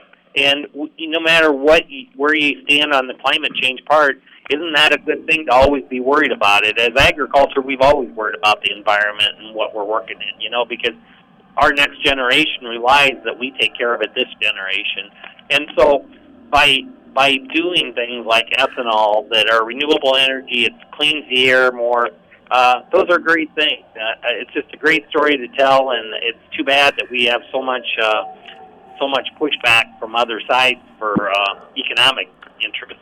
Yeah, it's a great big world, and it's a great big country with all kinds of different people in it. And they're allowed to think and speak as they wish. I wouldn't take that away from them for a minute. But by God, they're real wrong sometimes. Yeah, and I won't argue with you. And, what our job is in agriculture, and your job, and you're doing a great job of it, is to make sure we're telling that story, that we're out there making sure people understand their real story to it and not what's being made up. And that's a big challenge, and we got to keep at it. And be it ethanol or animal care or the environment, like we talked about in the first half hour, we need to be talking about that because we live it every day. We understand it. And just like we joked about my dad, about how things have changed. We will get better as far as efficiency with ethanol, with all these different things. We keep doing a better job as we learn more about it. And that's the great thing with agriculture. We're always moving forward and doing a better job than we were before. The Des Moines Register made a federal case out of a video taken by apparently an animal rights guy down at the Iowa State Fair of an 11-year-old boy trying to get a hog into a trailer. Well, he's just a little boy, and he was using a whip, and he was getting frustrated. And maybe he used that whip a little bit too much, but what the little boy didn't realize is that the step-up was too high for the hog. The hog just wasn't going to get up there. Hogs don't do that. I mean, it was a mistake on a very young boy's part. And the next thing you know, in the Des Moines Register, oh, my God, we got to do something about animal cruelty at the state fair, and on and on and on. Look, the kid made a mistake. Don't crucify the boy. And by the way, as far as animal cruelty and the agriculture people, for God's sake, why would somebody who has money invested in livestock like you do go out and damage and diminish the price of his own product? That's insane. I couldn't believe that we had a newspaper, the biggest newspaper in the state, taking that angle. I mean, if they want to say something, well, okay, we got to be a little bit more careful of our animals. Fine, that's I'll go along with that. I don't want to see animals abused necessarily, but the idea that it's some kind of huge problem and then we got to change the way we do things at the state fair is kind of crazy.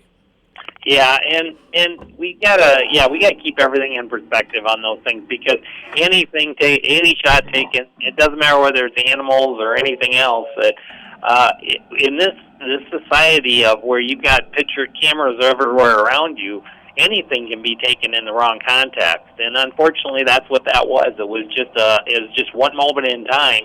It didn't show all the other care that he did with that animal. I don't know exactly what all the story to it was, but it was a learning experience for him too. I know that the state fair officials met with the family and visit with them, and it's something that youngster will make sure he's always watching out better. And as far as for farmers, it's not just an economic thing. I care about my animals because I love working with animals. That's why we've got them. It's not just because it's not just my business choice, it's my lifestyle choice as far as to have cattle here. We've grown up with them, it's in our blood, it's in our family's blood, and we aren't going to go out and abuse those animals. We'll always learn how to do it even better. How we handle cattle today is totally different than what we did 20 years ago because the facilities are getting better, the techniques that we can use to take better care of them, just like everything else, improves every time we turn around. And so I think that's the big thing we want to watch for is how we improve and take care of the animal comfort. Yeah, that's right. And I was just upset that an 11-year-old little boy should take that sort of heat over a mistake. Now, he made a mistake, that's all. I mean, let's not act like it was some sort of intentional cruelty to an animal because it just wasn't. That's a false narrative, which is a nice way of saying it was a bunch of baloney. And so, I mean, it was just, come on. Believe me, Joe, I've loaded hogs off and on trailers. I've treated them worse than that. I'm not bragging. I'm just saying that the hogs, you get them on a trailer and give them a little ride, they don't want to get off it. And animals have personalities. Let's put it that way. I've got stories galore about that. And it's kind of like working. I always say when you're out, when you're out doing talks and you're just talking, it's kind of like kids and animals. You just don't know what's going to happen. And I think both of them are kind of the same way. You just have to kind of expect the unexpected with them and have patience with them, just like you do your kids. And I think there's a lot to be said for that. So. All right, Joe Heinrich's been our guest. Joe, it's always a great pleasure to talk to you. Great for the opportunity. Thanks so much for the opportunity to be on. Really enjoyed visiting with you. You guys all be safe over there and watch out for the equipment on the road. By golly, that's a good way to finish it up. The farmers should not get too tired out in the fields either. And let's keep an eye on the big equipment. We don't want anybody to get hurt. We just don't want everybody be safe. Yes. That's right. Thank you, sir. Thank you. Have a great day. All right. This is AM 1400 KVFD, the voice of Fort Dodge. I'm Nick Soboleski, a Select Quote agent with a true story that could save you hundreds of dollars a year. A woman named Linda just called. Her husband, Ray, has a $300,000 group life insurance policy, but is changing jobs and can't take it with him. Well, I shopped the many highly rated term life insurance companies we represent, like Prudential and Mutual of Omaha, and found Ray, who is 41 and takes medication to control his cholesterol, a 10-year, $500,000 policy for under $27 a month. That's almost twice the coverage for less than half of what he had paid. If SelectQuote hasn't shopped for your life insurance, you're probably paying too much. For your free quote, call 800-589-5599. That's 800-589-5599. 800-589-5599. Or go to SelectQuote.com. Since 1985, we shop, you save. Get full details on the example policy at SelectQuote.com/commercials, or price could vary depending on your health, issuing company, and other factors. Not available in all states. Gunderson Funeral Home and Cremation Services. Oh, why not just cremate me when I'm gone? Sounds simple, doesn't it? However, there are many options to consider when cremation is chosen. From simple to detailed, we at Gunderson Funeral Home and Cremation Services can help you create a unique commemoration. Gunderson Funeral Home and Cremation Services. It's 3:59. Fox News is next. Yes, we're probably going to hear about impeachment here pretty soon. The Democrats, once again, are shooting themselves in the foot and in the head. Doesn't bother me a whole lot, I got to tell you. I think we may see City Councilman Nevin Conrad in a few minutes. I hope we can do that. It's always a pleasure to see Nevin. This is AM 1400 KVFD, the voice of Fort Dodge.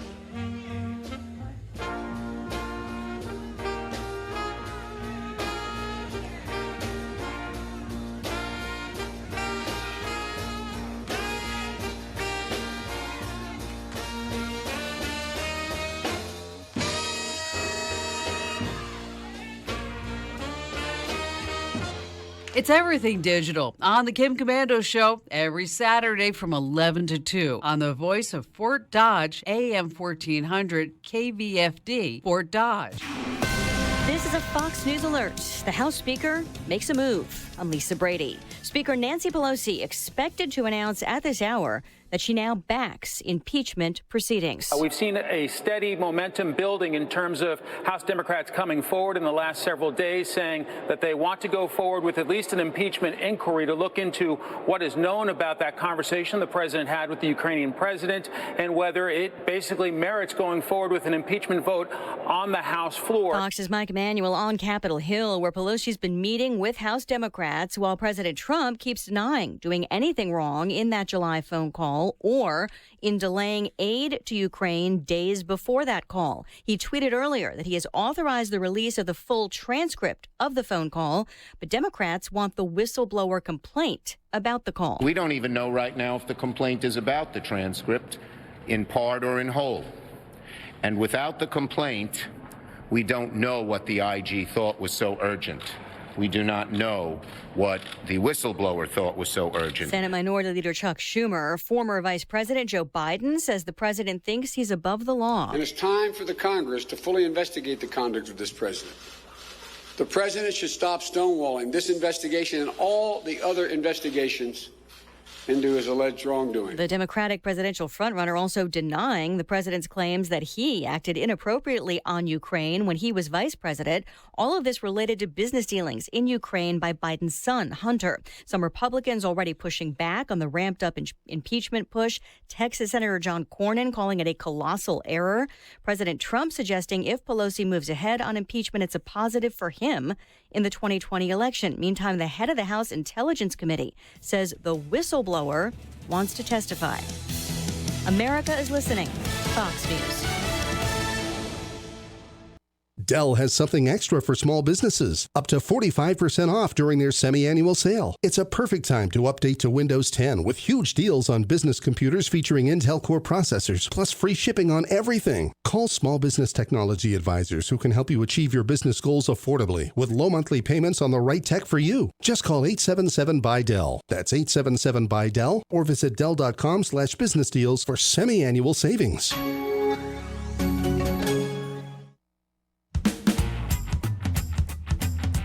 PatriotSoftware.com, accounting and payroll, keep your time and money.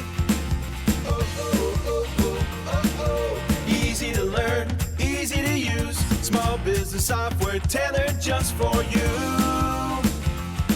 With PatriotSoftware.com, accounting and payroll, keep your time and money. President Trump using part of his annual speech to the UN General Assembly to target Iran and what he describes as menacing behavior. All nations have a duty to act. No responsible government should subsidize Iran's bloodlust. Outside the UN, a protest supporting President Trump and denouncing the Iranian regime. Members of the largest Iranian opposition group, the National Council of Resistance of Iran, gathered calling for tough sanctions on Tehran, and they called for an overthrow of the regime. Ali Savavi is a group official. The message of the thousands who've gathered here is loud and clear that the Iranian regime must be and will be overthrown. Among those who addressed the crowd, the president's personal attorney, former New York City Mayor Rudy Giuliani, and former Connecticut Senator Joseph Lieberman. At the United Nations, Eric Shawn, Fox News. Iran's President Hassan Rouhani speaks tomorrow at the UN, but he has an exclusive interview with Fox's Chris Wallace airing tonight, 6 p.m. Eastern. That's an hour from now on Fox News Channel. One of President Trump's sideline meetings at the UN today was with Britain's Prime Minister. Seated next to President Trump, British Prime Minister Boris Johnson saying he disagrees profoundly with a verdict back here in London at the UK Supreme Court. Judges ruling that a suspension of Parliament initiated by Johnson earlier this month was unlawful. Frankly, I think we need to get on with Brexit. That's the overwhelming view of the British people. Whether they voted to leave or remain, they want to get this thing done. The ruling means Parliament will resume tomorrow. Fox's Simon Owen in London. In the college admissions cheating scandal, a Los Angeles business executive sentenced to 4 months in prison for paying $250,000 to get his son admitted to the University of Southern California as a fake athlete. I'm Lisa Brady. This is Fox News.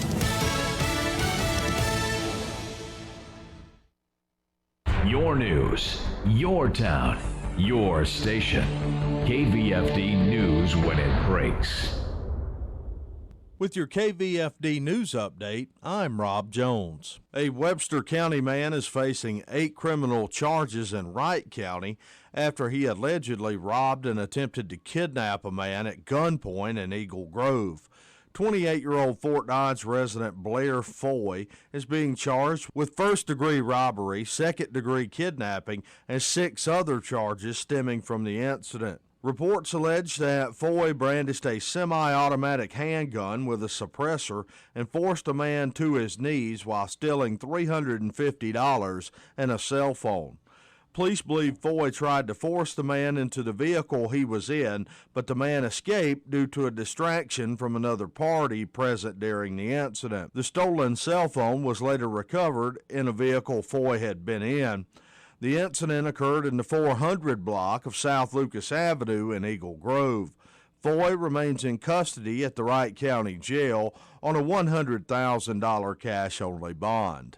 Iowa State House District 9 Representative Ann Meyer was a guest on Divine's Intervention with Mike Divine on KVFD AM 1400. The subject of Iowa Supreme Court Chief Justice and Fort Dodge resident Mark Cady recusing himself from hearing a lawsuit over changes to the state's process of selecting Supreme Court justices came up.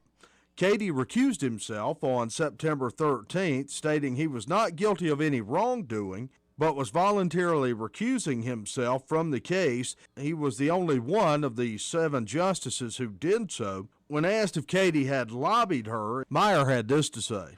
He did not lobby me to vote against the bill, probably because he knew I was not supporting it. As reported in his recusal from the decision, I did speak with them that morning of Friday. I had some questions about it. The Fort Dodge Community School District held their board meeting last night. Superintendent Dr. Jesse Ulrich provided some background information about the possible changes in elementary school configuration. He first unveiled those changes last week at a workshop. If adopted, the changes would move fifth grade classes from currently classified as middle school and would move them into the elementary school classification. The proposed changes, if approved, could take effect as early as the 2021-2022 school year. The changes also call for a recommission of the Central Administration Building back into an elementary education area. As it stands currently, Fort Dodge Middle School is the third largest middle school in the state. That large enrollment number is due primarily to containing 4 grades. For KVFD from the Jerry Sheeter Newsroom, I'm Rob Jones. Here's the AM 1400 KVFD weatherology forecast. Mainly sunny skies this afternoon with a high of 83. Winds out of the southwest 15 to 20 miles per hour. Scattered thunderstorms likely tonight, lows level off around 56. 71 tomorrow, partly cloudy. Low 70s, Thursday, upper 60s, Friday, with a chance for scattered thunderstorms. From the Weatherology Weather Center, I'm meteorologist Jennifer Wojcicki. Currently, it's 85. Hi, this is Hawkeye coach Kirk Ferentz. My players know that I believe determination and a strong will can lead to endless possibilities. For years, Iowa farmers have believed in it too. With farmers struggling through the worst economic crisis in nearly 30 years, the Iowa Hawkeyes see a need, now more than ever, to support these men and women who give their all to grow safe, wholesome food for our families and protect the land and legacy of rural Iowa. Farmers are the backbone of this country. That's why our players are honored to wear the ANF logo on their helmets. It serves as a reminder to all of us that America needs farmers. Join the Hawkeyes and the Iowa Farm Bureau as we show support for America's farmers during ANF Game Day on October 12th. You could win the ultimate ANF fan package, 4 reserve seats, sideline access, and an autographed football. To register, visit americaneedsfarmers.org. Connect to this radio station from all across the country. Take us to the gym, shopping. How about a road trip? Listen to us now on the free iHeartRadio app. You'll never miss a moment with your favorite radio station. Download the free iHeartRadio app and search for this station so we can go wherever you want us to. Michael Devine at AM 1400 KVFD. Listen to this. Making radio great again. Oh, that's right. Don't let your nose start slipping away, ladies and gentlemen. What a rough world it is without love. I am not the doctor of love, however. That would be, I'm the doctor of truth. I guess the doctor of love would be Nevin Conrad, who joins us after quite a long hiatus. Hi, Nevin. How's it going? I'm outstanding. You know, I've been talking with some people about, this has nothing to do with the city. I'll just ask you this question and we'll move on to city stuff. And you are running for re-election, right? Yes. Yes, I am. Anyway, last April, there was an attempt to change the way we choose justices to the Iowa Supreme Court. Mhm. Beyond that, there was another effort to change the term of the Chief Justice to 2 years. Yes. And there's a lot of rumors going on about that, or how Justice Waterman and Mansfield were attempting. They're more conservative than what they perceive as the more liberal Chief Justice Katie. And I was talking with Megan Jones. I don't know if you know Megan Jones or not, but she's an attorney. Actually, she's about your age. Has 3 children under 3.5, she told me today on the air. But Megan lives in the Spencer area. I'm about to have 3 under 4. Man, you got a lot of courage. You and your wife both have a lot of courage. God bless you.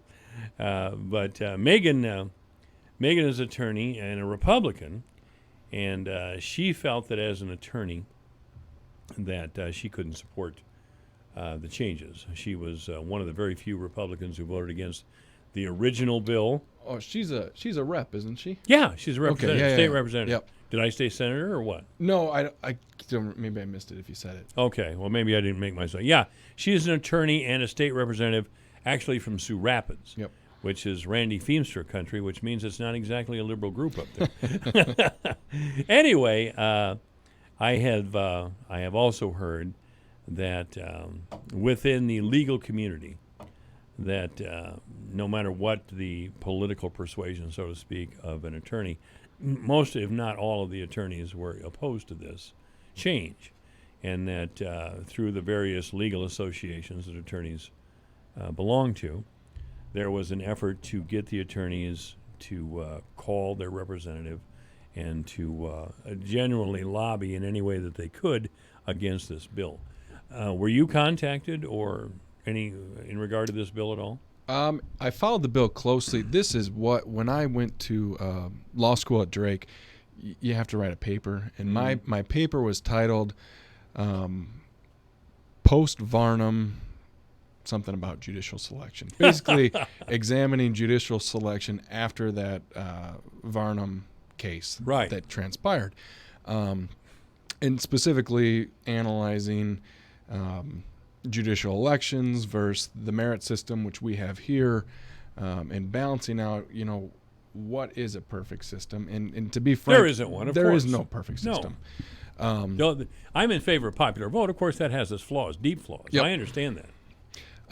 But yeah, so I followed that closely, and like your point that you mentioned, I talked to a lot of attorneys that I know are both Democrats, strong Democrats, moderate Democrats, strong Republicans, moderate Republicans. Right. And I did not find anybody that was in favor of the changes, because when we get licensed and sworn in to be an attorney in Iowa, we're sworn to uphold the Constitution of the state of Iowa. Certainly. And do that. And I serve on a lot of boards. I take those fiduciary duties and constitutional duties very seriously. And so I think if you make it onto a nominating commission, whether it's state or local, for the judicial branch, your duty is not to approve somebody with a D behind their name or an R behind their name. Your duty is to go through the resumes, ask the questions, and find out who is or who will be the best judge or justice. And I think, like I said, this is not a perfect system in Iowa, but I believe it is as close to a perfect system as that has come up so far. But I did reach out throughout this last session.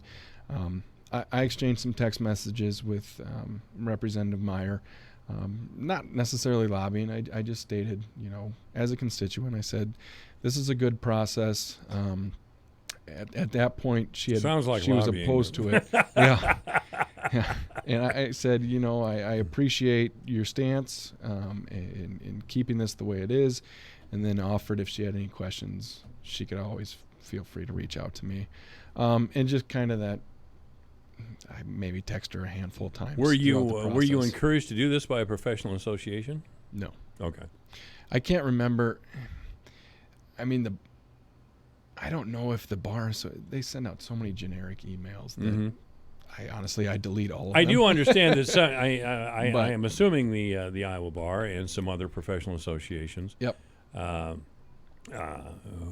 you say, that most of the attorneys, for whatever reason, didn't want to see this happen, this change happen. And I had heard the same rumors, and I have absolutely nothing to back this. This is the same as the reporting that. Yeah. That Waterman. I didn't hear Mansfield, but I heard that Waterman was pretty active in doing it. And I happened to see, was it the Growth Alliance dinner? Maybe.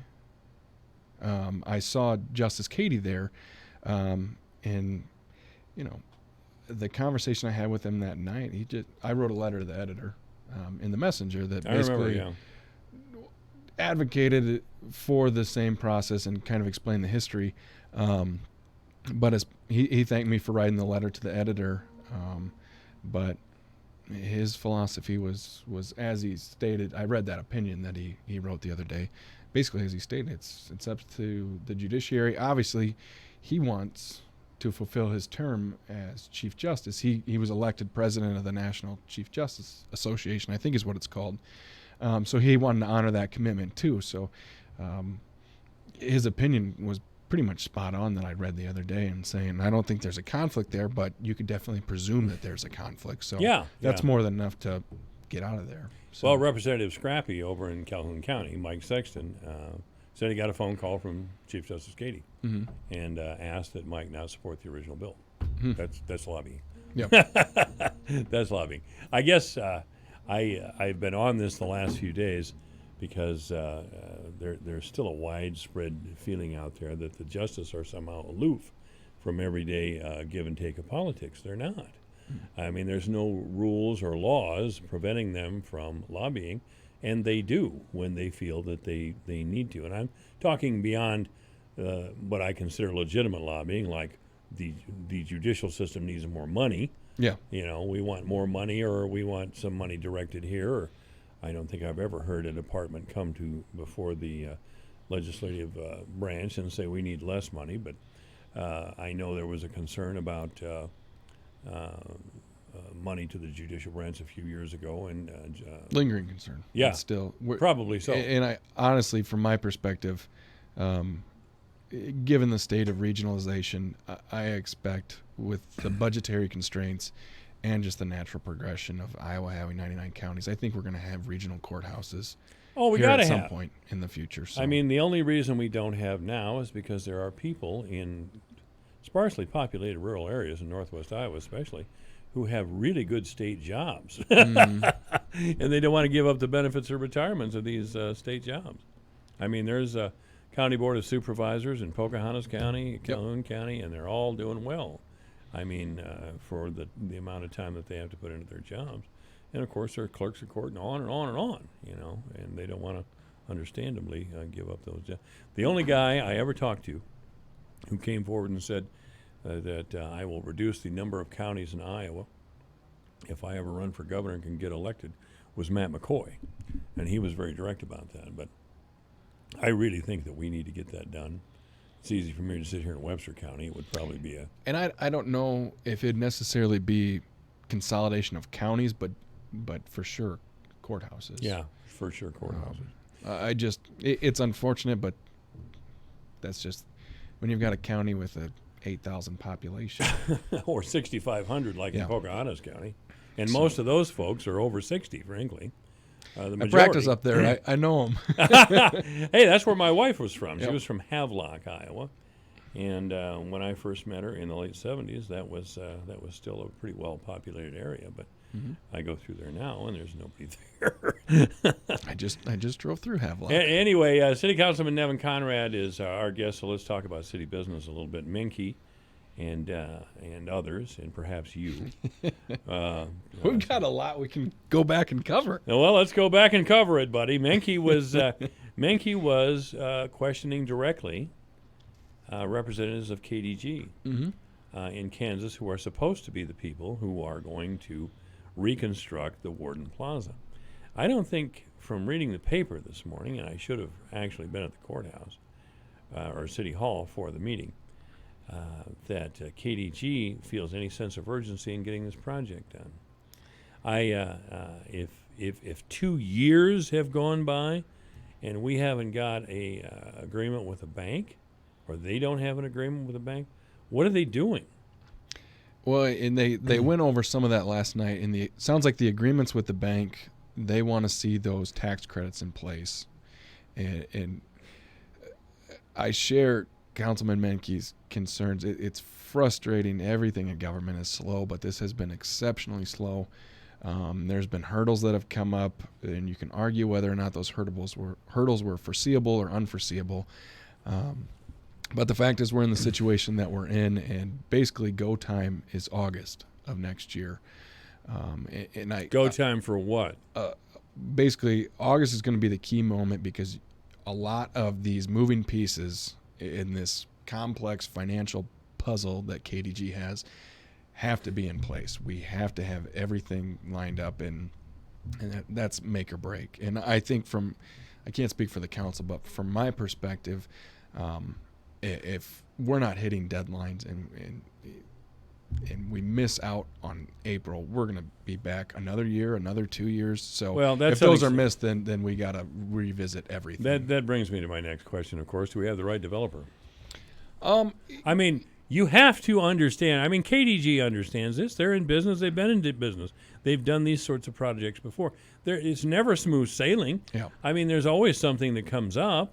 I mean, that's the nature of our lives in the business world. Certainly, it's always some stuff, you know, and you got to deal with it and move on. I think KDG has the ability in the track record to do a project like this. Naturally, you know, this process has drug on and on. So, you know, inherently inside, I'm looking at these deadlines going, yeah, that's a lot to do That's in a a lot. short window. Can you do it? But at this point, there's not a choice between now and April. The ball's in their court. You got to get it done. And if you don't get it done, everything has to be revisited. Okay. Now, you're talking April by revisited. Do you mean reevaluating if we have the right contractor? Absolutely. I would think so. I kind of get from Menke, he never says anything about it. You know, Menke can be kind of droll, you know. But I sense his frustration, and he's been worn out for a few months. Yeah. I don't know the reaction to the rest of the councilmen because when I come around, they hide. and from my perspective, I want to give them the benefit of the doubt. Like I said, their track record proves they can handle this sort of project. But at the same point in time, we have to put that pressure on them too. This is a catalyst. Do we have any leverage? We pull it out from them. Okay. Should we start that process? With it being, because what you're talking about is waiting another 8 months? Yes, but at this point in time, I mean, like I said, April is go time. If it's in place, that's when we start moving. And so by moving, do you mean actual construction or? Well, we had the biggest point, and that was part of Councilman Menke's comments last night, was the warden still is going to need to have that asbestos remediation, and that was a question in the timeline of the KDG had mentioned 18 months to 2 years as a construction window, but that remediation, is that included in that 18 months to 2 years, or is that going to be a separate time frame on top? That's a pretty big job to get the asbestos out of that building. But Lynn Schultz, I don't know if Lynn is still, he used to live here in Fort Dodge. I don't know if he's still in the asbestos removal business, but it would be interesting to get it. And I know one guy from Algona also who's in the asbestos removal business. Vicky had, she mentioned that there are existing brownfield dollars out there to be used for remediation for the warden. And so that was kind of, I think, Councilman Menke's point last night was those are there. Get going. But let's do something here. I think on the other hand, from KDG's perspective, you know, they don't want to invest more than they have to without knowing whether or not they're going to get approval from the state and the feds on the project. So, it's just like I said. It seems like so they're many jerking moving us pieces around. It seems like the KDG position. By the way, this is speculation, ladies and gentlemen. It's not fact. But it seems like KD's position is we're in no hurry because we don't have to be in a hurry. If this works out for us, great.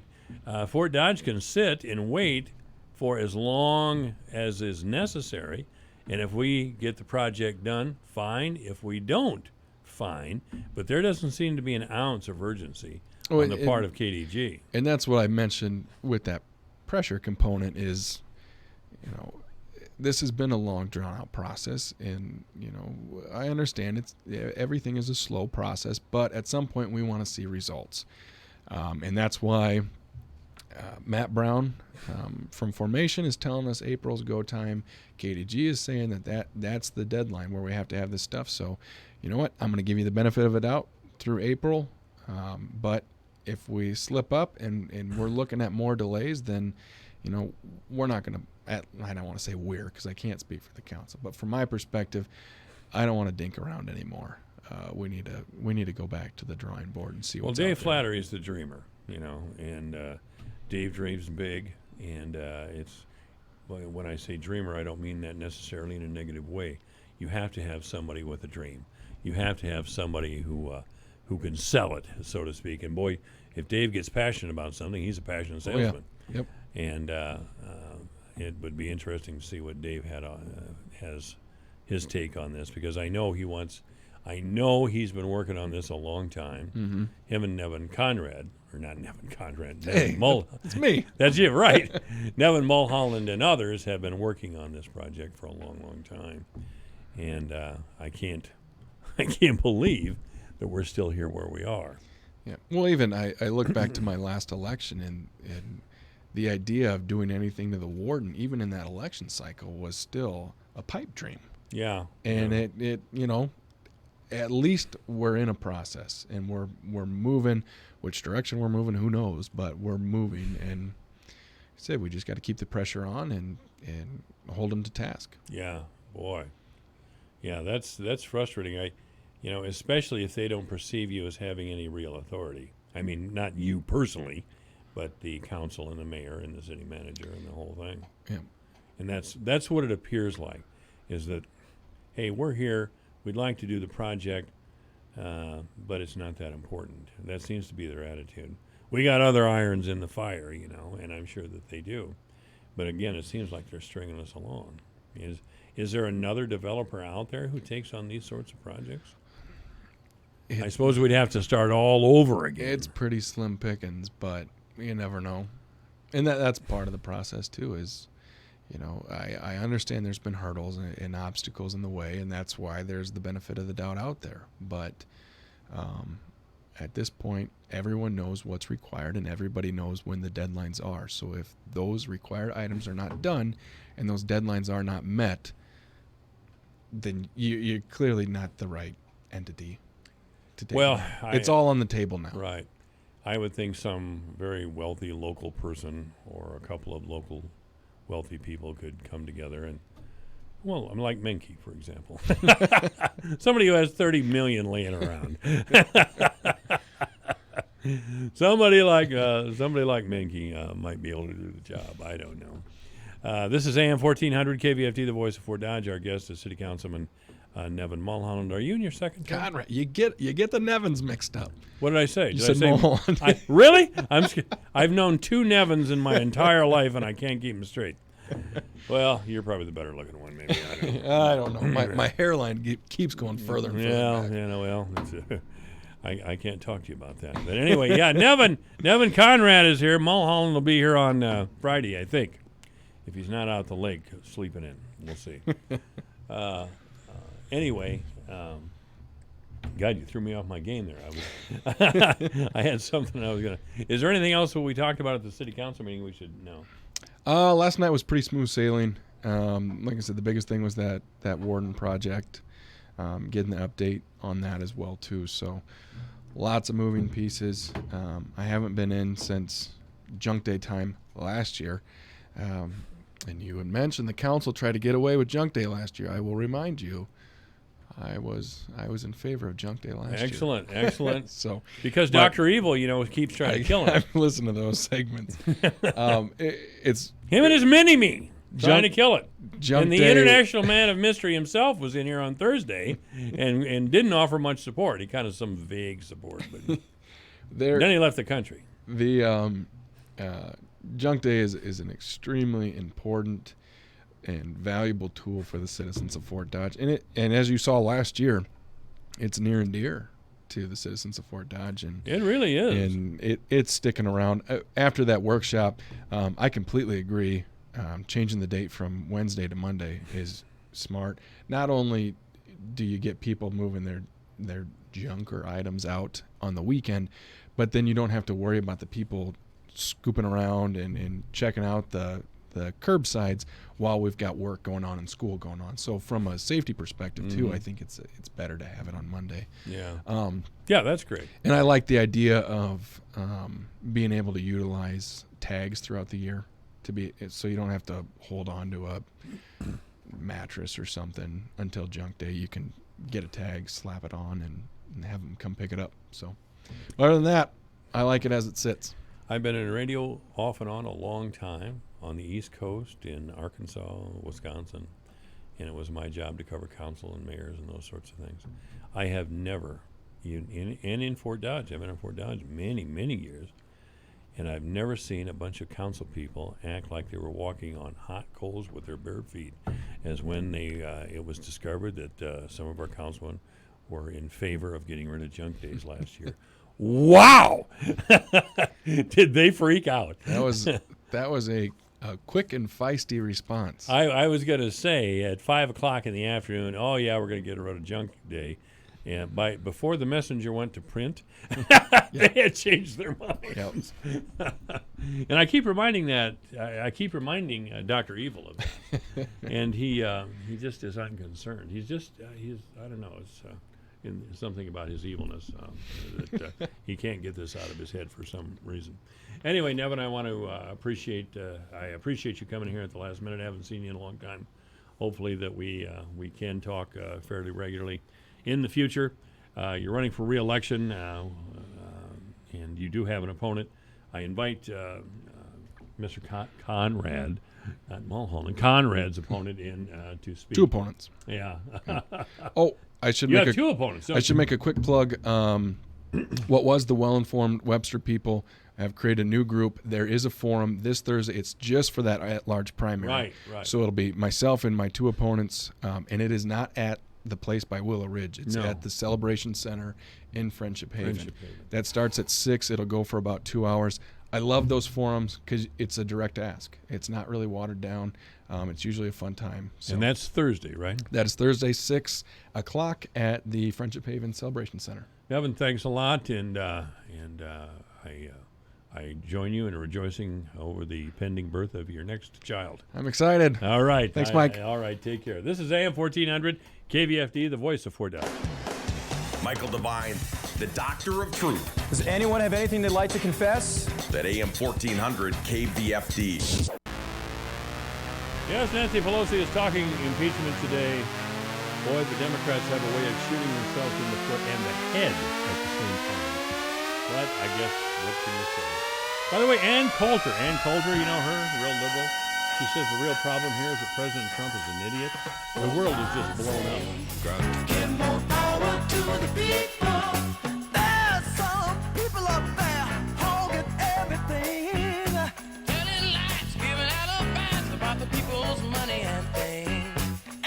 What if I told you there was a way to step into another gear for your brain and be much sharper, more focused, and improve your memory to a level that you could only dream about and notice these results in 30 minutes? Hard to believe? Neuroscientists are calling this new brain discovery the biggest advancement in brain science to date. It's called Limitless, the brain pill of the future. Take it, and within 30 minutes, you'll transport your mind to a new level of focus and clarity you would have never thought possible. I took Limitless, and it started working in minutes. All of a sudden, it felt like a dark cloud had been lifted up right before my eyes. I have a mental clarity I've never felt before. Biz execs, athletes, teachers, and students are calling Limitless a secret weapon for the brain. You have nothing to lose, so call now and find out how to get a free bottle today. To find out how to get your free bottle of Limitless, call 800-605-4757. That's 800-605-4757. Get your free bottle for a limited time. Call now, 800-605-4757, 800-605-4757. Your news, your town, your station. KVFD News when it breaks. With your KVFD News Update, I'm Rob Jones. A Webster County man is facing 8 criminal charges in Wright County after he allegedly robbed and attempted to kidnap a man at gunpoint in Eagle Grove. 28-year-old Fort Dodge resident Blair Foy is being charged with first-degree robbery, second-degree kidnapping, and 6 other charges stemming from the incident. Reports allege that Foy brandished a semi-automatic handgun with a suppressor and forced a man to his knees while stealing $350 and a cell phone. Police believe Foy tried to force the man into the vehicle he was in, but the man escaped due to a distraction from another party present during the incident. The stolen cell phone was later recovered in a vehicle Foy had been in. The incident occurred in the 400 block of South Lucas Avenue in Eagle Grove. Foy remains in custody at the Wright County Jail on a $100,000 cash-only bond. Iowa State House District 9 Representative Ann Meyer was a guest on Divine's Intervention with Mike Divine on KVFD AM 1400. The subject of Iowa Supreme Court Chief Justice and Fort Dodge resident Mark Cady recusing himself from hearing a lawsuit over changes to the state's process of selecting Supreme Court justices came up. Cady recused himself on September 13th, stating he was not guilty of any wrongdoing, but was voluntarily recusing himself from the case. He was the only one of the 7 justices who did so. When asked if Cady had lobbied her, Meyer had this to say. He did not lobby me to vote against the bill, probably because he knew I was not supporting it. As reported in his recusal from the decision, I did speak with them that morning of Friday. I had some questions about it. The Fort Dodge Community School District held their board meeting last night. Superintendent Dr. Jesse Ulrich provided some background information about the possible changes in elementary school configuration. He first unveiled those changes last week at a workshop. If adopted, the changes would move 5th grade classes from currently classified as middle school and would move them into the elementary school classification. The proposed changes, if approved, could take effect as early as the 2021-2022 school year. The changes also call for a recommission of the Central Administration Building back into an elementary education area. As it stands currently, Fort Dodge Middle School is the 3rd largest middle school in the state. That large enrollment number is due primarily to containing 4 grades. For KVFD from the Jerry Sheeter Newsroom, I'm Rob Jones. Here's the AM 1400 KVFD weatherology forecast. Mainly sunny skies this afternoon with a high of 83. Winds out of the southwest 15 to 20 miles per hour. Scattered thunderstorms likely tonight, lows level off around 56. 71 tomorrow, partly cloudy. Low 70s, Thursday, upper 60s, Friday, with a chance for scattered thunderstorms. From the Weatherology Weather Center, I'm meteorologist Jennifer Wojcicki. Currently, it's 85. Here's a look at how the markets closed today. December corn up 1.5 at 374 3/4. March up 1 1/4 at 385 1/2. May corn up 3/4 at 392 3/4, and July up 1/4 penny at 398. November soybeans up 1 3/4 at 894 1/4. January up 1 3/4 at 907 3/4. March beans up 2 cents at 919. May up 2 at 928 1/2. December wheat down to 1 1/4 at 481 3/4. Oats down 6 1/4 at 273 1/2. Soybean meal up 90 cents a ton at 295.40. October live cattle up 27 cents at 102.12. December down 35 at 107.42. September feeders down 35 at 141 1/4. October up 40 cents at 141.65. October lean hogs up 105 at $62. December up 72 at 69.10. I'm Dwayne Murley.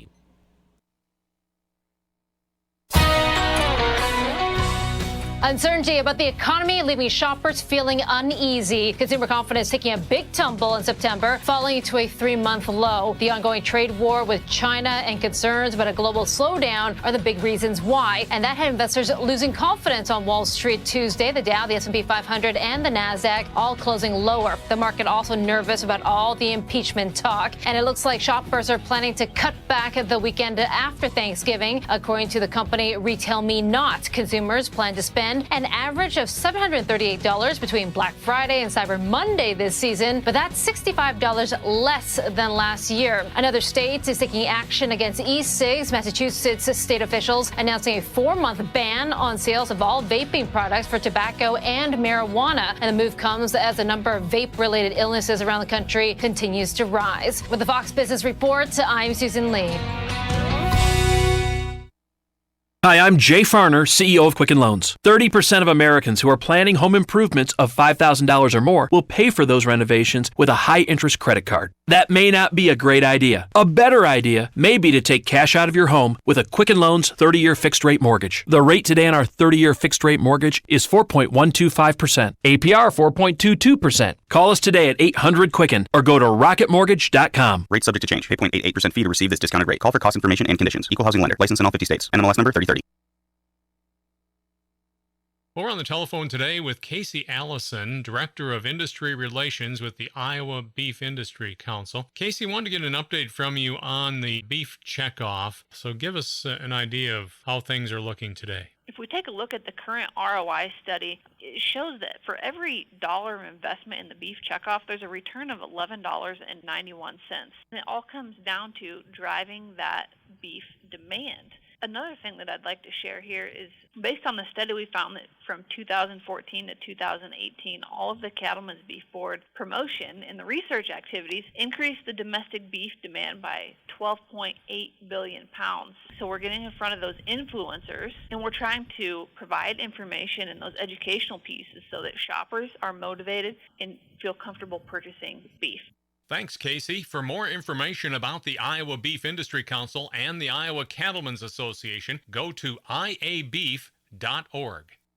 The U.S. is in debt, and the IRS is getting more aggressive, using private agencies to track you down, seize your assets, and even start the process of taking away your passport. Dealing directly with the IRS can be a daunting experience. Oxford Tax Partners has the experience and the reputation at substantially lowering your IRS debt, or even having it forgiven. Don't wait. If you owe more than $10,000, take advantage of the Fresh Start Initiative. If you qualify, it will stop the IRS collection agencies from coming after you. Let the experts at Oxford Tax Partners get you protected once and for all. Call Oxford Tax now at 800-575-1919. That's 800-575-1919. If you owe more than $10,000 to the IRS or haven't filed your taxes in past years, with one phone call you may be on your way to having your taxes forgiven or substantially reduced. Find out more. Call the tax experts at Oxford Tax Partners for a free consultation now at 800-575-1919. 800-575-1919. That's 800-575-1919. This is AM 1400 KVFD, the voice of Fort Dodge.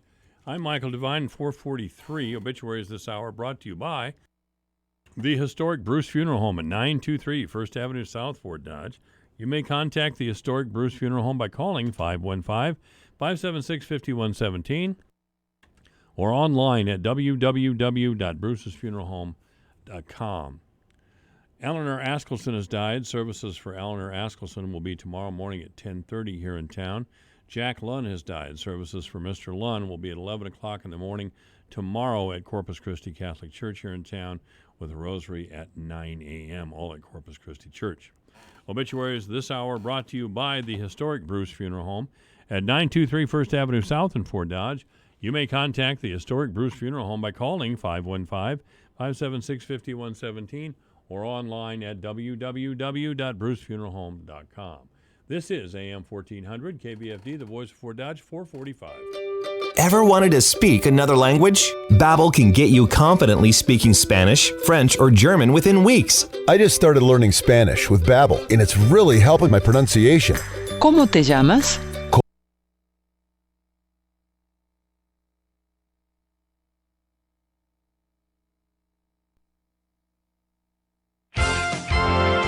Could the farm economy be improving? Hello, I'm Megan Grebner, and this is Managing for Profit on Brownfield. In a recent move, the USDA revised its estimates for farm income for 2019, and it improved it substantially. But an ag economist says that's only part of the story. In this Managing for Profit, David Widmar takes a closer look at the rest of it. We'll find out more on Brownfield right after this. They say to really know a man, you have to walk a mile in his boots. Well, my channel Seedsman has logged more miles than I can count in mine. Every spring, we hit my fields together at the first sight of green. 6 weeks later, he's out here again, checking roots, stalks, soil like they were his own. As crops grow, so does his commitment to making sure there's nothing overlooked. Nutrients, weed control, pests, disease. He gets an agronomist to weigh in whenever we need a second opinion. The whole time using the latest technology to document where we've been and decide where we're going. Wheels always turning. And come harvest, we celebrate in the cab. Him working away, making plans for next season. That, my friends, is what they call seedsmanship at work. Look, anybody can sell you seed. Only a Channel Seedsman gives you everything you need to make the most of it. Find yours at channel.com/boots. Always read and follow grain marketing and all of their stewardship practices and pesticide label directions. The USDA's latest estimates for 2019 farm income improved significantly. And while that's pretty good news for U.S. farmers and ranchers, that number doesn't tell the whole story as it relates to the farm economy. David Widmar with Ag Economics Insights says two other indicators, working capital and farm debt, are signaling a more cautious attitude as it relates to the farm economy. The first one we looked at is working capital. That's a very straightforward and useful indicator of how things are going on farms. As a reminder, working capital is all the farm's current assets or assets that can be converted to cash in the next year to pay bills, less all the liabilities that farms have coming due in the next year. And that gives us an idea of how much financial flexibility farms have built into their operation and their balance sheet. It's the first level of risk management for farms. And so we have seen this metric precipitously drop over the last several years. So it hit a high of $160 billion back in 2012. It's now fell below $60 billion. And this is a concern. Producers keep burning their working capital to meet their financial metrics come together at the end of the year. He tells Brownfield farm debt is also showing signs of stress on the farm economy. And total debt keeps increasing in the farm sector year after year. So we expected producers to burn working capital and add debt as net farm income started to fall. What we haven't seen is this trend reverse or pause. It continues, and that's concerning. So while the income statement has improved, it doesn't tell us the full story. The balance sheet gives us a little more of a broad picture. There's still some warning signs coming out of that balance sheet as producers keep facing financial erosion. Widmar says for growers to improve the balance sheets moving forward, they'll have to focus on improving profitability and decreasing non-essential expenses. More profitability would give us more money to cover family living and cover debt obligations. The second one is for producers to watch very closely. What is their family living expense? What's it been doing over time? Are there ways to pull that back? And keeping an eye on farm-level debt. How has farm-level debt trended? Are there ways to maybe adjust or rebalance the debt to take some of the pressure off? I'm Megan Grebner with Managing for Profit on Brownfield.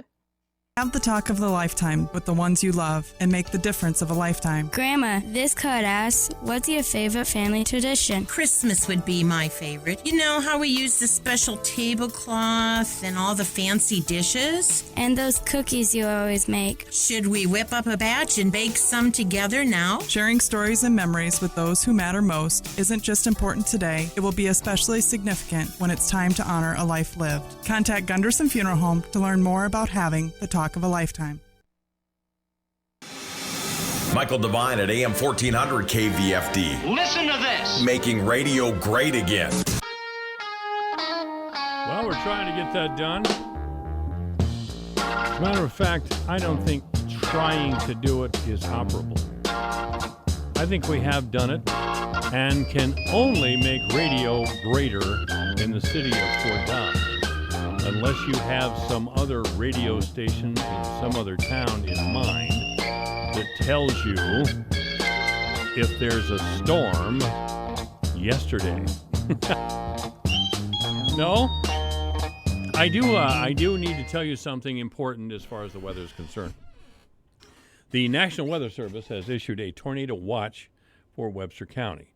The Weather Service has issued a tornado watch for Webster County. So be aware of that. We all know what to do. We all know, I hope, to respect tornadoes and tornado watches. Now, a tornado watch is not a warning. A tornado watch means conditions are favorable for a tornado. A tornado warning means, well, we have a tornado in the vicinity and you better take cover. We're not there yet. We're not there by a long shot. But these things can change quickly, as you know. That tornado I've made reference, the one I was really in, it affected me and will affect me as long as I live. I was in Algona in 1979 when a tornado went through there, the same tornado that went through Manson and killed a couple of people.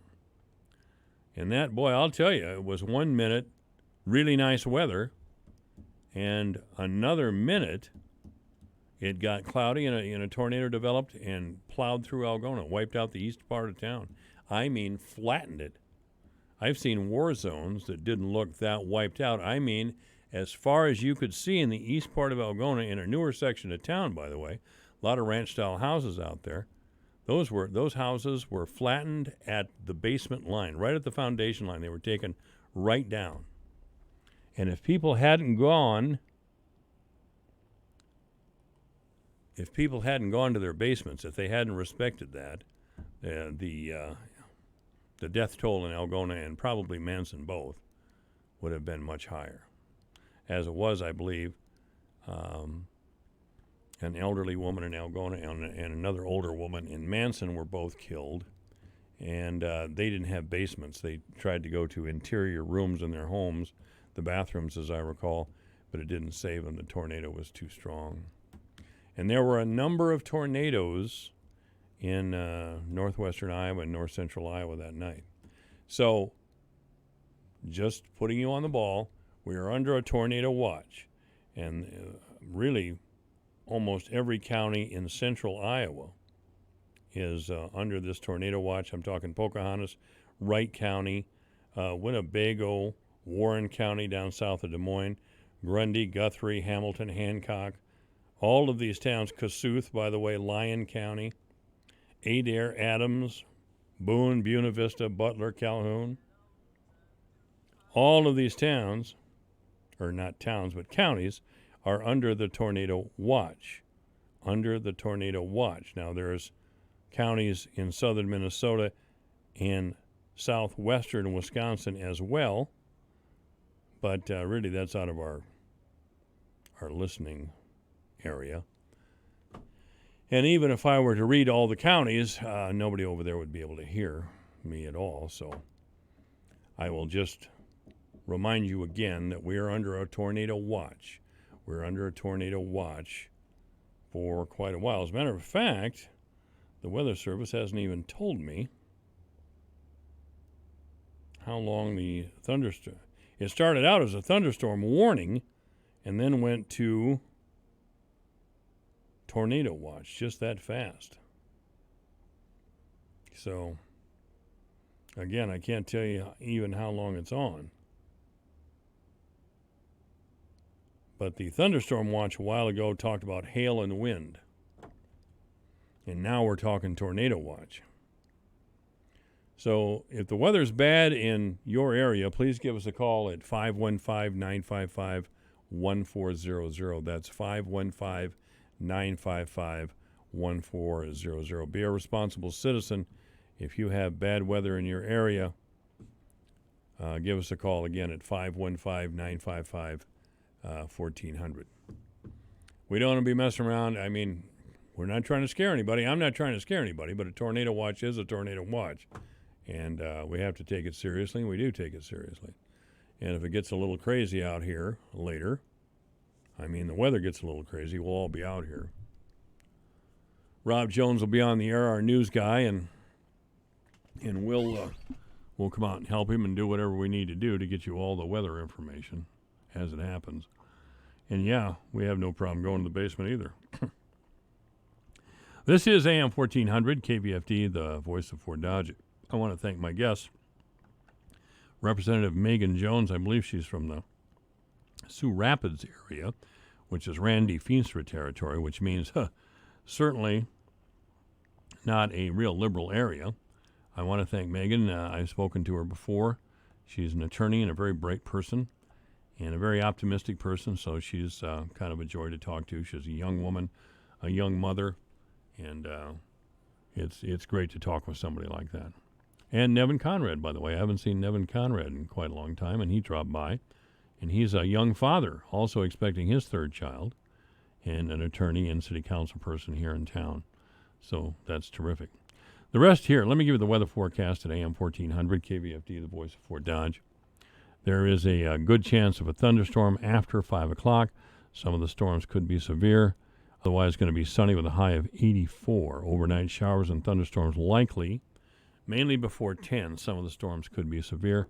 Again, there's a tornado watch in the area. Now they've released the time. There's a tornado watch in our area from now until 12 midnight. A tornado watch in our area from now until 12 midnight. Tomorrow it's going to be sunny with a high of 70. On Thursday it'll be sunny with a high of 71. On Friday, a good chance of a thunderstorm, sunny with a high of 71. Saturday, a chance of a shower and a thunderstorm, otherwise sunny with a high of 67. Sunday, again, a good chance of a thunderstorm, mostly cloudy with a high of 78. And on Monday, more rain, cloudy with a high of 80. So not the best news for guys trying to get crops out of the field. But, there's a little time yet. Hopefully, we won't have a freeze. You remember that ice storm we had in Fort Dodge? I always think of it this time of year when we talk about these things. That terrible ice storm we had on Halloween night, 1991, I believe. It was just awful. And screwed up, guys, there were people without power in our town for 6 days, I think. It was just really nasty business. Just really nasty business. But by bringing up that memory, I'm not trying to, freak anybody out, because there's no indication that anything like that is going to happen at all. But please be careful with these storms. They, again, deserve our respect. I mean, we've been down the road of a tornado watch many, many, many, many times. In 99% of the time, it's nothing, but it's that 1% that's a monster. It's that 1% that's an absolute monster. I don't think we've had a real nasty one here in Fort Dodge since 1977. That's before I lived here. But that one was bad enough. It destroyed KQTV and, wiped out the west side of town, as I recall.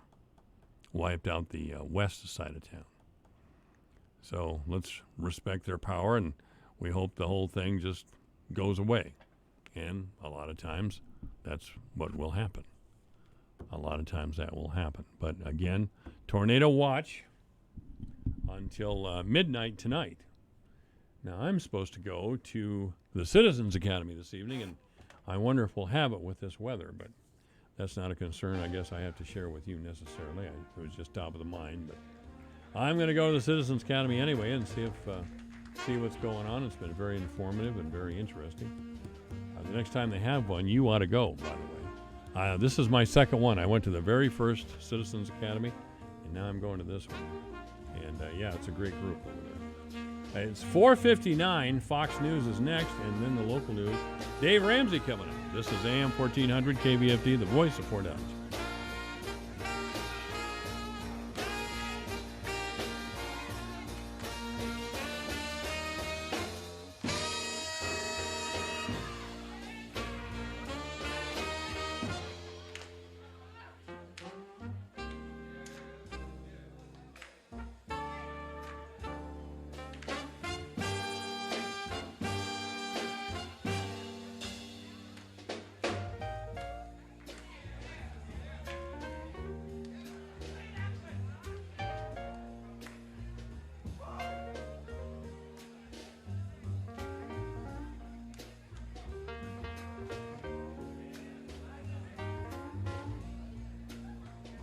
Hi, this is Leslie Segretti. And I'm Tom Kreitler, and you can hear the Money Pit every Saturday afternoon from 4 to 6 on the voice of Fort Dodge, AM 1400 KVFD, Fort Dodge.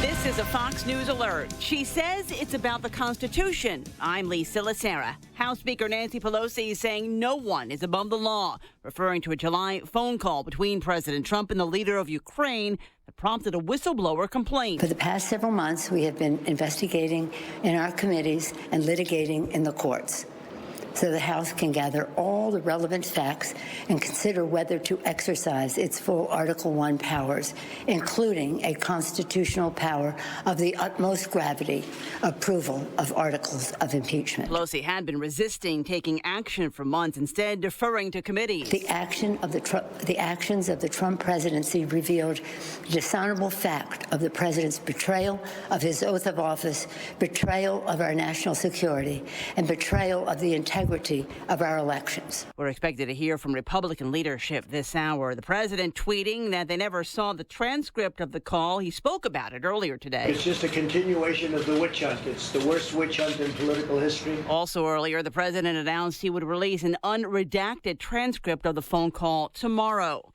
4 months in prison for a Los Angeles business executive for paying $250,000 to get his son admitted to USC as a false athlete. 53-year-old Devin Sloan had pled guilty to a single count of fraud and conspiracy in May. Authorities say Sloan helped fabricate documents that portrayed his son as a water polo star, even though he never played the sport. Placido Domingo has withdrawn from all future performances at New York's Metropolitan Opera following allegations of sexual harassment. He was expected to perform tomorrow night. Wall Street at the close, stocks fell in volatile trading in reaction to the push for impeachment proceedings. The Dow fell 142 points, the Nasdaq off 118, the S&P lost 25. America is listening to Fox News.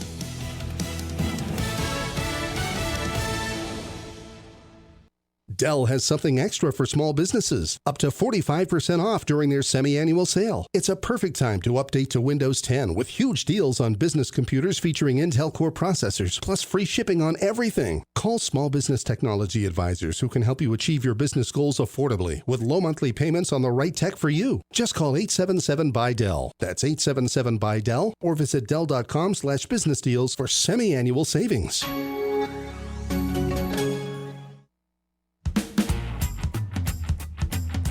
PatriotSoftware.com. Accounting and payroll. Keep your time and money. Easy to learn, easy to use. Small business software tailored just for you. With PatriotSoftware.com. Accounting and payroll. Keep your time and money. Your news, your town, your station. KVFD News when it breaks. With your KVFD News Update, I'm Rob Jones. A Webster County man is facing 8 criminal charges in Wright County after he allegedly robbed and attempted to kidnap a man at gunpoint in Eagle Grove.